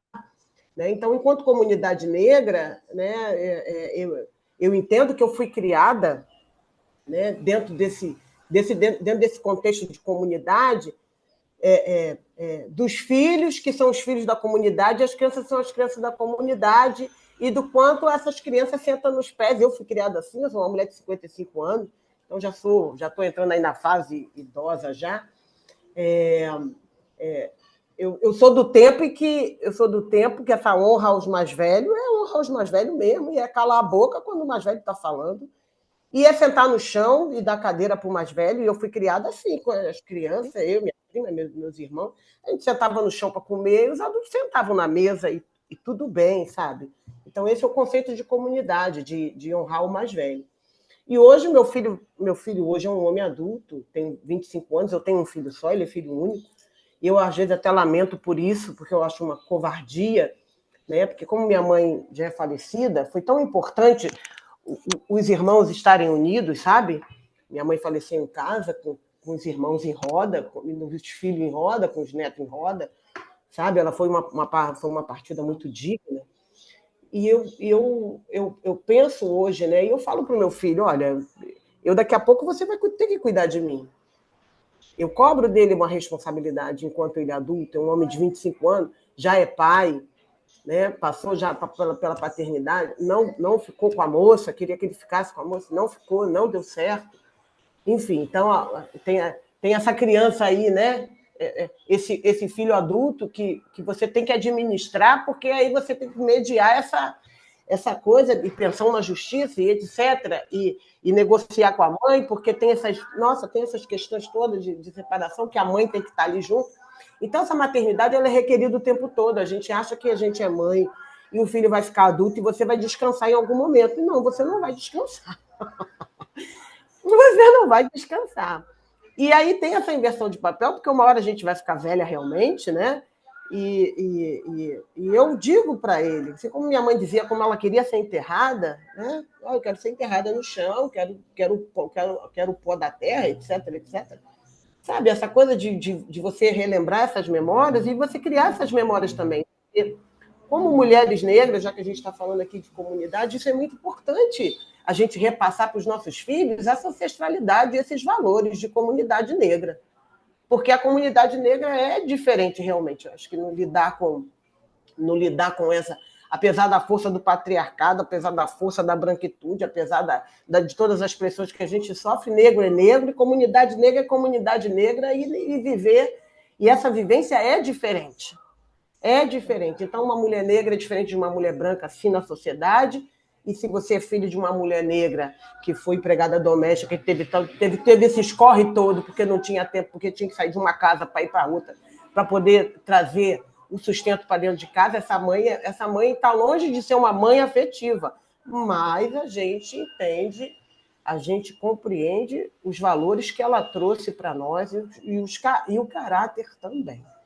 Então, eu amo a influência que essa mulher negra teve na minha vida, eu amo a influência que essa mulher negra tem na vida do meu filho, e de como essas questões de velhice são tratadas dentro da minha família, né? Então, não é um problema ficar velho, é problema de quem está novo dar conta disso, e de honrar até o final, a ancestralidade, honrar até o final o desejo dessa pessoa que é uma pessoa idosa. E dessa responsabilidade, porque eu acho que a mãe, né, a maternidade, no meu ponto de vista, a maternidade, para mim, significa que você não é sozinho, nunca mais você fica sozinha, sabe?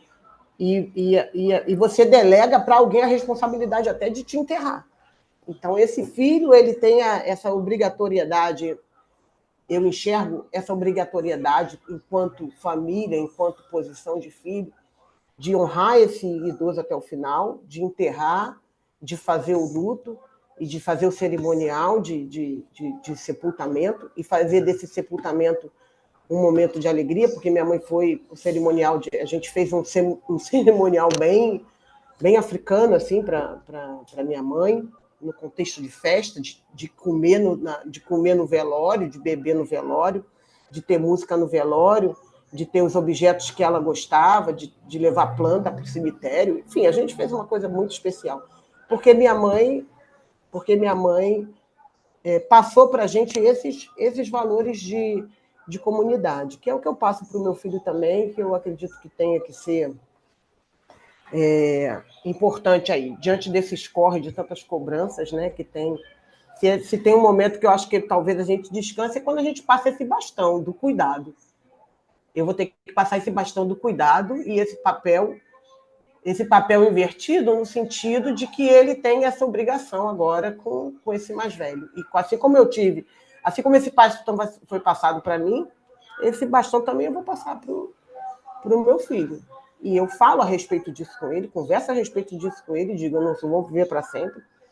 Uma hora esse papel vai se inverter e você vai ter que cuidar de mim. Então, que você não tem de responsabilidade ainda, trata de catar aí, porque vai ser necessário. Bom, estou falando do meu lugar de mãe, na idade que eu tenho, de filho adulto, né? Não sei como é que é para as mulheres que estão aí, que têm filhos pequenos ainda, mas eu posso dizer que eu já passei pela tua fase.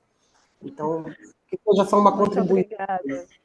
Muito obrigada, muito Obrigada por me obrigada mesmo. ouvirem. Muito obrigada, muito obrigada. Te honro no lugar de mãe, de avó e de minha mais velha. Gratidão. Diga, meu amor. Só uma observação, que é isso, né? A gente tem uma idade mais avançada, como eu, assim, por exemplo, a gente viveu muito essa coisa, né, do respeito aos mais velhos, aprendeu isso desde sempre, né? O bença-avó, bença-tia. E eu vejo aqui no território como esse papel seria o natural das coisas, os mais novos tomar conta dos mais velhos e perpetuar essa cultura do respeito mesmo. Eu tenho uma experiência de CJ que eu me aprendi muito a respeito disso, porque para mim até então era isso, porque é o que acontece na minha família, né? Essa coisa do respeito, da honra aos mais velhos, porque eles merecem, não importa. Vai, mas foi ruim, foi isso, aquilo, outro, tá. Ele tem as suas contas, a gente não é ninguém para julgar, uma hora ele vai arcar com as coisas que fez da vida, né? A minha parte é o respeito. É isso. Você, enquanto filho, respeita, enquanto, né? E cuida dentro do possível.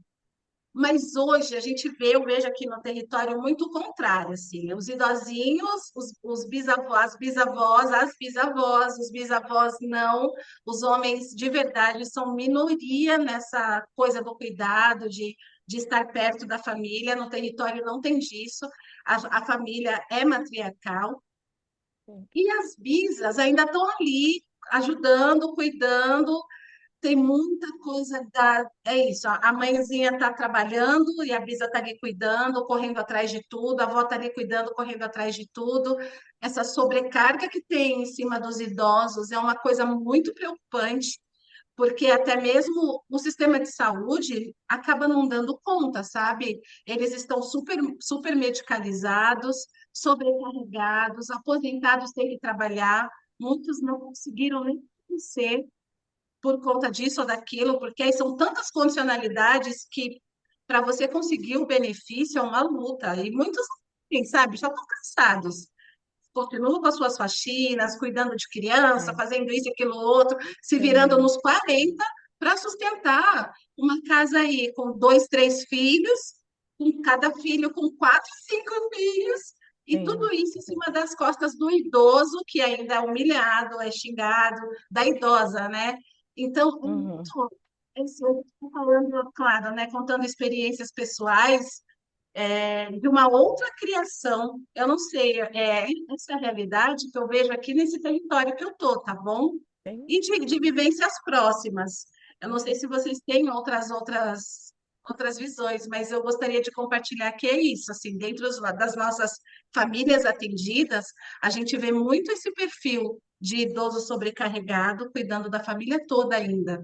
E a gente está falando aqui de mulheres lá com seus 70, 68 anos. Sim. É bem complicada essa questão. A gente tem, às vezes, essa dificuldade, porque muitas vezes essas mulheres são a rede de apoio que essas mães têm, às vezes não tem mais ninguém para contar mesmo, assim, não tem outras pessoas que possam contar. E aquilo, né, o capitalismo vai deixando o mundo muito mais caro e muito mais complexo cada vez que passa. Né? Então, assim, eu lembro meus avós antigamente compraram terreno com muito mais facilidade do que agora a gente tem facilidade para adquirir casa ou qualquer coisa. Então, esses filhos vão ficando assim, o que é uma dó, o que é uma dó mesmo grande. E a gente precisava, inclusive, nesses lugares, fazer esse resgate mesmo, né? O que é ancestral em nós, o que que a nossa ancestralidade traz e nos ensina, sabe? Essa coisa do respeito, do cuidado, não, é a gente que tem que prestar cuidado para eles, sabe? Não é o contrário, não deveria ser o contrário. E se a gente não está conseguindo fazer isso financeiramente, vamos fazer isso de outras formas, né? Vamos prestar esse cuidado e essa reverência de outras formas, se financeiramente ainda não é possível, ou vamos ajudar, né, mesmo financeiramente, porque às vezes também tem essa questão toda, né, de precisar, da mãe da gente precisar de apoio para tecnologias e para coisas modernas que elas não conhecem mesmo, ou não sabem onde procurar esse auxílio, né? E que poderia ser resolvido de um jeito muito mais fácil, muito mais breve, assim. Obrigada pela tua fala. Deixa eu te ouvir, Denise. Oi, Xan. Muito bacana a sua fala. Oh, Eu sou de família síria e essa questão desse respeito, todo que vocês estão falando também acontece. Assim, nessa área. Só que eu sou branca, e eu sou de linhagem branca. E eu estou me sentindo assim, um patinho feio aqui, mas ontem eu assisti a aula e fui dormir muito preocupada com o assunto, e hoje ele está mais matando na minha cabeça.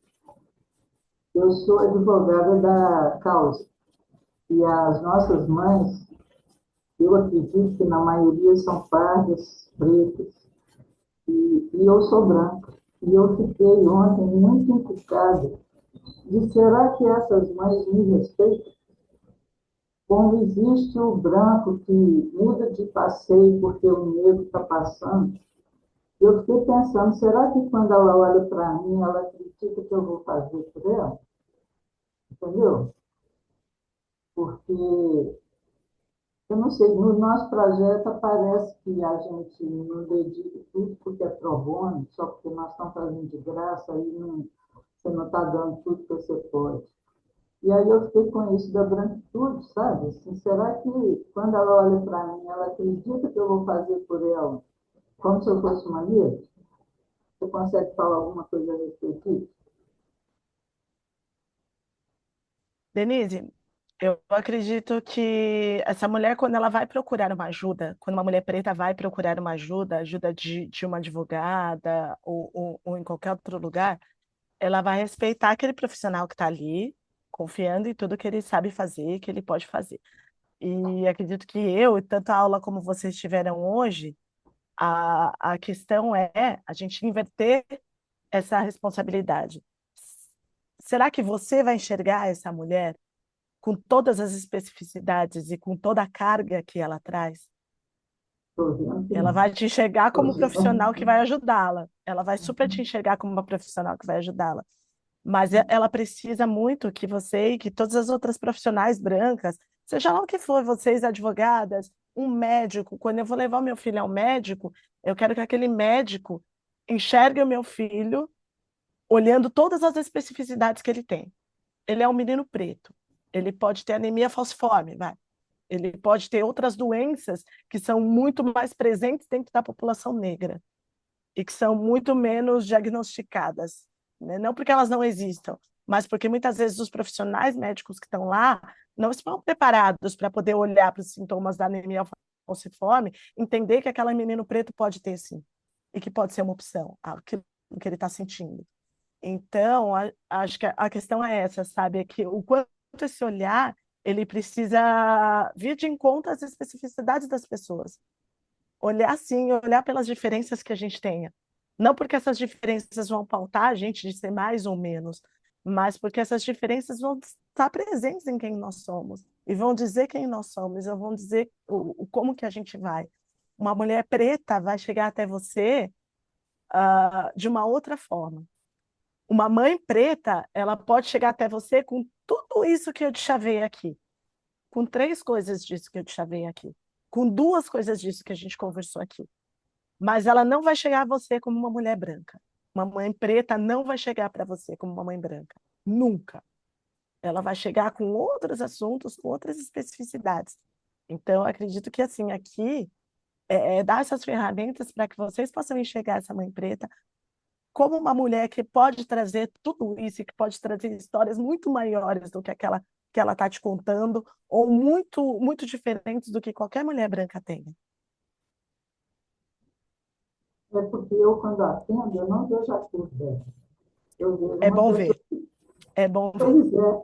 E eu fui dormir ontem, eu falei, eu não posso fazer desse jeito, eu tenho que enxergá-la na Então, mas situação dela, né? É diferente. sim, sim, mas aí é que tá a humanidade. Aí é que tá a humanidade no negócio. Lembra quando a gente falou das caixas? Que de repente você pega a caixa e fala, essa caixa tem que caber todo mundo. Aí não cabe uma pessoa, vai lá e corta a mão da pessoa.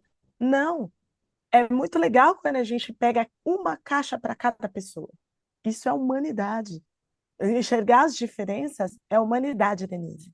Então, Uhum. você me enxergar como uma mãe preta, você vai estar me humanizando. Você vai estar entendendo que os meus lugares são diferentes, que eu passei por situações diferentes, que eu passei por coisas diferentes. você enxergar cada uma dessas pessoas como que você for atender como uma pessoa completamente diferente da outra, você vai estar humanizando essas pessoas. Então, muitas vezes a gente foi ensinado, acredito que você passou de ser ensinado assim, de que humanidade é você enxergar todo mundo como igual. Mas não, humanizar as pessoas é você enxergar cada um como diferente, cada um dentro das suas especificidades. E aí sim a gente vai humanizar as pessoas, entender que alguns têm mais dificuldade que outros. Uns passam por coisas muito mais difíceis, muito mais desafiadoras que outros. E que uma mãe preta pode ter passado por questões muito mais desafiadoras do que uma mãe branca. E que isso precisa ser enxergado. Bacana. Tá, tá bom, meu amor? Não estou te vendo mais. Mas muito Eu obrigada, viu? queria Obrigada por ter trazido isso, que complementar. pode ter sido dúvida de muita gente. Pode complementar, Linda, por favor. É isso que a Denise falou sobre os atendimentos, e aí, muito bem que você pontuou, Xan, porque uma das coisas que fez a gente, inclusive, fazer esse processo de formação com as advogadas e com as psicólogas, e trazer as psicólogas para o projeto, tipo, é exatamente isso. Quando a gente começou a causa 2022, a gente fez uma primeira rodada, né? A gente abriu, tipo, um edital que a gente abre para as mães, a gente vai, avalia todas as situações, vê as que estão, né, com a dificuldade maior mesmo, que tem menos condições, e coloca para esse atendimento pro bono, como a Denise falou. E a gente percebeu nesse percurso que, assim, muitas vezes essas mães, elas estão tão desgastadas, tão fodidas, que elas acabam abandonando o processo no meio, porque elas não conseguem, elas não aguentam, elas não têm energia, é isso, é o osso que cada um tem que roer ali, e mais ainda fazer isso do advogado, sabe, do processo, enfim. Muitas acabavam desistindo porque é um processo muito desgastante. E muitas vezes não tem documento, enfim, são muitas É, camadas mesmo, assim, de histórias.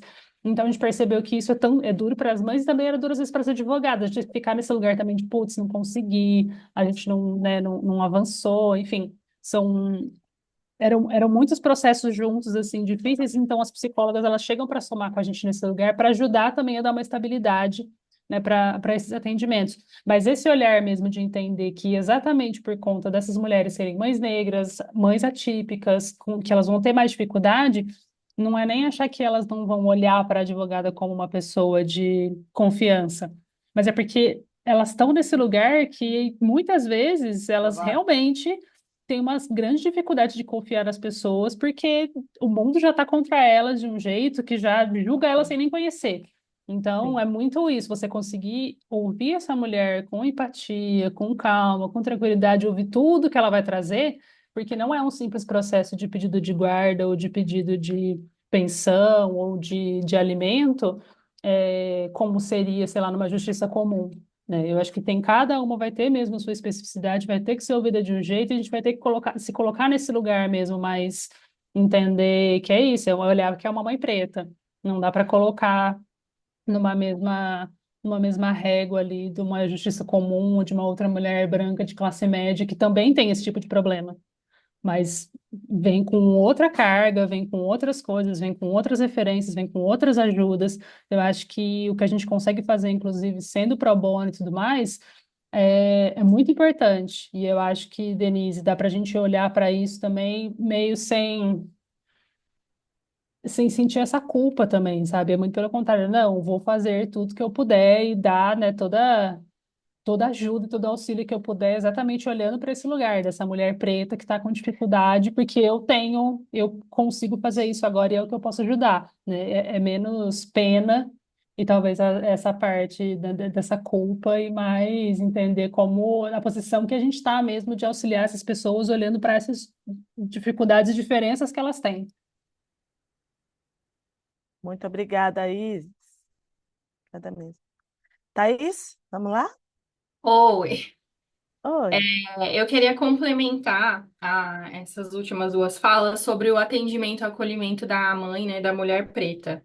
Eu também sou uma advogada branca, eu atendo, faço parte da causa, né, e eu atendo também muitos casos pela Defensoria Pública, né? Então, quando a Defensoria Pública está com as demandas muito elevadas, eu acabo, né, me inscrevi como advogada da ativa e eu acabo recebendo muitos casos. Então, eu atendo muitas mulheres, muitas mães pretas, assim, de baixa renda. Enfim, o que eu queria trazer é que, assim, eu acho que o diferencial tá, assim, na escuta. quando eu atendo uma mulher preta, o meu papel é de escutar. Então, assim, eu não tenho uma realidade, eu não tenho uma experiência de vida, eu não tenho nada que vá ser equiparado à experiência que aquela mulher está me trazendo. E aí, o que que acontece? O que que acontece dentro da justiça? Uma problemática da justiça, assim, tem inúmeras, mas o que que acontece? Essa mulher, ela chega a nós com uma série de expectativas, né? E ela vai depositar, independente de quem tá, da cor da pessoa que tá ali, ela vai trazer pra gente as expectativas dela. E o meu papel como advogada, muitas vezes, é frustrar essa mulher, porque, embora ali eu compreenda as dores e eu entenda o meu papel, eu vou acabar tendo que dizer para ela que, para a gente colocar ela dentro de uma demanda judicial, nós vamos ter que tentar encaixar aquela demanda dela dentro de uma caixa, porque os processos acabam sendo padronizados. Então, a gente acaba tendo que trabalhar um pouco com essa frustração. Me frustro junto, sofro junto, porque eu entendo completamente, mas acontece que, assim, boa parte do que eu tento deixar muito claro é que, assim, não é o meu atendimento, não é a minha posição, não é a minha experiência. Mas o que a gente vai enfrentar junto dentro de um processo judiciário. Eu sempre falo, estamos juntas, tá? E aí as arestas, né, as coisas, elas fluem, eu não tenho problema com os atendimentos, eu sempre estabeleço, né, fácil uma relação de confiança, justamente por causa desse posicionamento. E quanto ao processo judicial, eu já reclamei em inúmeras outras circunstâncias que ele é padronizado, massificado, quem está lá escutando os problemas, ele vai colocar todo mundo numa caixinha, e nós, os advogados, advogadas, a gente acaba tendo que transferir essa frustração para os nossos clientes, os nossos assistidos, enfim. Mas eu acho que o diferencial é toda a escuta que a gente tem para fazer, tá bom? É isso que eu queria pontuar aqui, que às vezes o encaixar não é vontade de quem está ali representando, é o sistema que nos obriga a fazer isso. Tá bem? Obrigada. Muito obrigada, Thaís. É a base da empatia, né? A base da empatia, ela é a escuta. Ela é muito mais você escutar do que você fazer. Muitas vezes a gente tem esse olhar meio equivocado sobre o que é ser empático com alguém, né? Ser empático é você se colocar no lugar da outra pessoa, não sei. Mas a base da empatia é você ouvir. A base da empatia nasce aí, da escuta e desse coração aberto a realmente ouvir o que aquela pessoa tem a te dizer, sem julgamentos, sem pensar que você está ali ouvindo porque você é muito melhor, sem pensar nada disso, mas só de ouvir. A Maíra queria falar, acho que ela caiu a Liege também. Oi, eu sou a Maíra. Oi, Maíra. É que eu também sou advogada, também trabalho com a causa e já tive a oportunidade de estar tanto com a Denise quanto com a Thaís. Então, quando você falou, era isso que eu ia falar, da empatia. Eu até vou dizer mais para a Denise, como ela é uma das pessoas mais empáticas que eu já conheci no direito, é verdade. Então, nesse ponto, não se questiona. Porque eu sei que você vai ouvir a pessoa de forma empática. E eu acho que com o tempo também a gente constrói uma relação profissional, lógico, mas vai ser uma relação profissional, como a Thaís muito bem, que ela sempre tem uma oratória muito boa, ela é muito explicada. Você vai trazer a realidade do mundo, que a gente não pode mudar tão imediatamente, mas vai construir um relacionamento profissional que aquela pessoa aos poucos vai te compreender também, né, o seu papel, enfim. Então não fica, Denise, tão preocupada, porque você já parte de um lugar de empatia, né?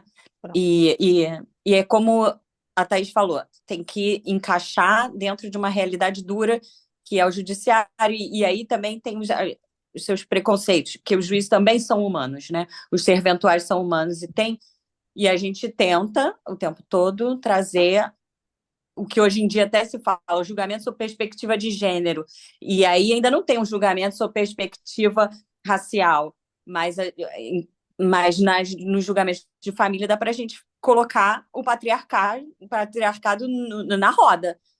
É o que está dando para fazer no momento, assim, não sei se ajuda muito.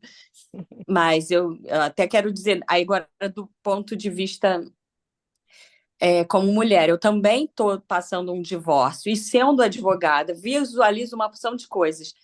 E nem sempre eu também, embora sabendo o que tem que fazer, tenho forças para olhar os documentos, para mandar tão imediatamente. Então, também tem uma opção de coisas que o advogado vai aos poucos. Putz, ela não está conseguindo me responder agora. Mas, lógico, a gente também, como na causa, como aqui a gente tem um limite de assistidas, né?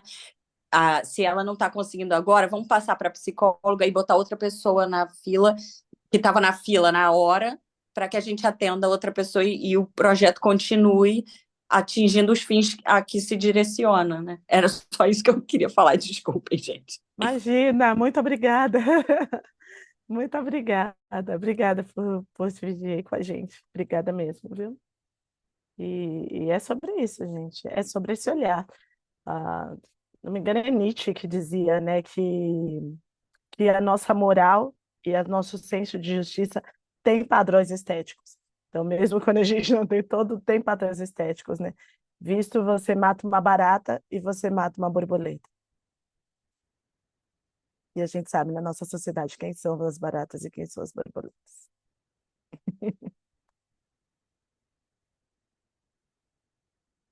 Mais alguém, gente, para falar com a gente? Acho que não, né? Deixa eu passar aqui. Estamos terminando. E é isso mesmo. Eu queria muito agradecer a todas vocês, parabenizar pelo trabalho. Muito obrigada. Obrigada por estarem aqui. Esses são aí os lugares onde vocês encontram. A Oficina Amarela é um projeto de inteligência emocional aplicada de forma real aí a todo mundo que queira, tendo mais mulheres, mulheres pretas, mães. Mas a gente tem projeto aí para diferentes tipos de pessoas. Vocês podem me encontrar também em Xanraveli, nas redes sociais. Sou vaidosa lá no YouTube. Esse é meu bar, o 5025. Espero vocês para um drink. E esse aqui é um projeto muito, muito especial, que tem todo o meu coração, que é o Quilomba. Deixa eu voltar aqui para vocês poderem anotar aí, seguir, que é esse projeto que fala sobre educação e fala sobre convivência de pessoas pretas aqui em São Caetano do Sul, que é uma cidade que quem conhece aqui da Grande São Paulo sabe como é que funcionam as coisas, é uma cidade bem coronelista, bem racista, e a gente precisa de todo o apoio que a gente conseguir. É um projeto que está começando agora, e a gente ainda está se formalizando enquanto CNPJ, tudo isso, mas vocês já podem ir lá seguir, fortalecer, que vai ser ótimo ter todas vocês por lá. Muito obrigada mesmo. Eu honro o Ori de todos vocês que estavam aqui comigo, ouvindo até agora, trocando comigo mesmo. E saúdo cada um desses corações e cada uma da linhagem de vocês. Muito obrigada mesmo. Obrigada demais. Obrigada, Isa, estar aqui comigo. Obrigada, Mídia Ninja, por me convidar. Eu continuo sendo uma pessoa perigosíssima para vocês. Não me chamem por educação. Eu vou. E A é gente isso, ama que você gente. aceita. Obrigada demais, viu, Ah, por eu aceito hoje. sempre. A gente amou, como a Thalia comentou ali, que realmente vai ser uma Uhum. coisa que vai enriquecer muito a causa, com certeza. Eu acho que todo mundo pôde aproveitar. Hoje foi legal porque a gente teve, além das advogadas, também o pessoal dos equipamentos aqui de São Paulo, né? A Cíntia que falou com a gente, outras mulheres aqui. Isso é muito bom para a gente também ver que a gente consegue chegar em outros lugares. Esse projeto ele era bastante importante para a gente falar com mulheres aqui de São Paulo mesmo, né? A ideia de formar lideranças, entendendo que todas nós estamos nesse lugar também, né? A gente não precisa necessariamente ter uma formação ou trabalhar num órgão específico, né? Mas a gente consegue absorver isso para o nosso dia a dia também e se ajuda. Então foi muito importante, fico muito feliz que a gente conseguiu dar mais espaço e ter mais esse momento aqui. Eu vou colar a lista de presença de novo aqui para quem perdeu, que me perguntaram já. E é isso, gente. A gente vai mandar a gravação também para vocês por e-mail. Então, quem não conseguiu assistir, ou quem precisou sair, ou quem quiser rever, anotar e fazer, né, ter outros momentos aí para rever tudo que a gente conversou aqui, ainda tem essa oportunidade. Agradeço muito e fiquem atentos aí que a gente volta, né? Essa foi a última aula desse ciclo nosso de novembro, mas a gente em breve manda notícias e fará também novas aulas com novos temas, viu? Muito boa tarde, muito obrigada para quem ficou até agora e a gente se vê. Obrigada aí, gente. Beijo.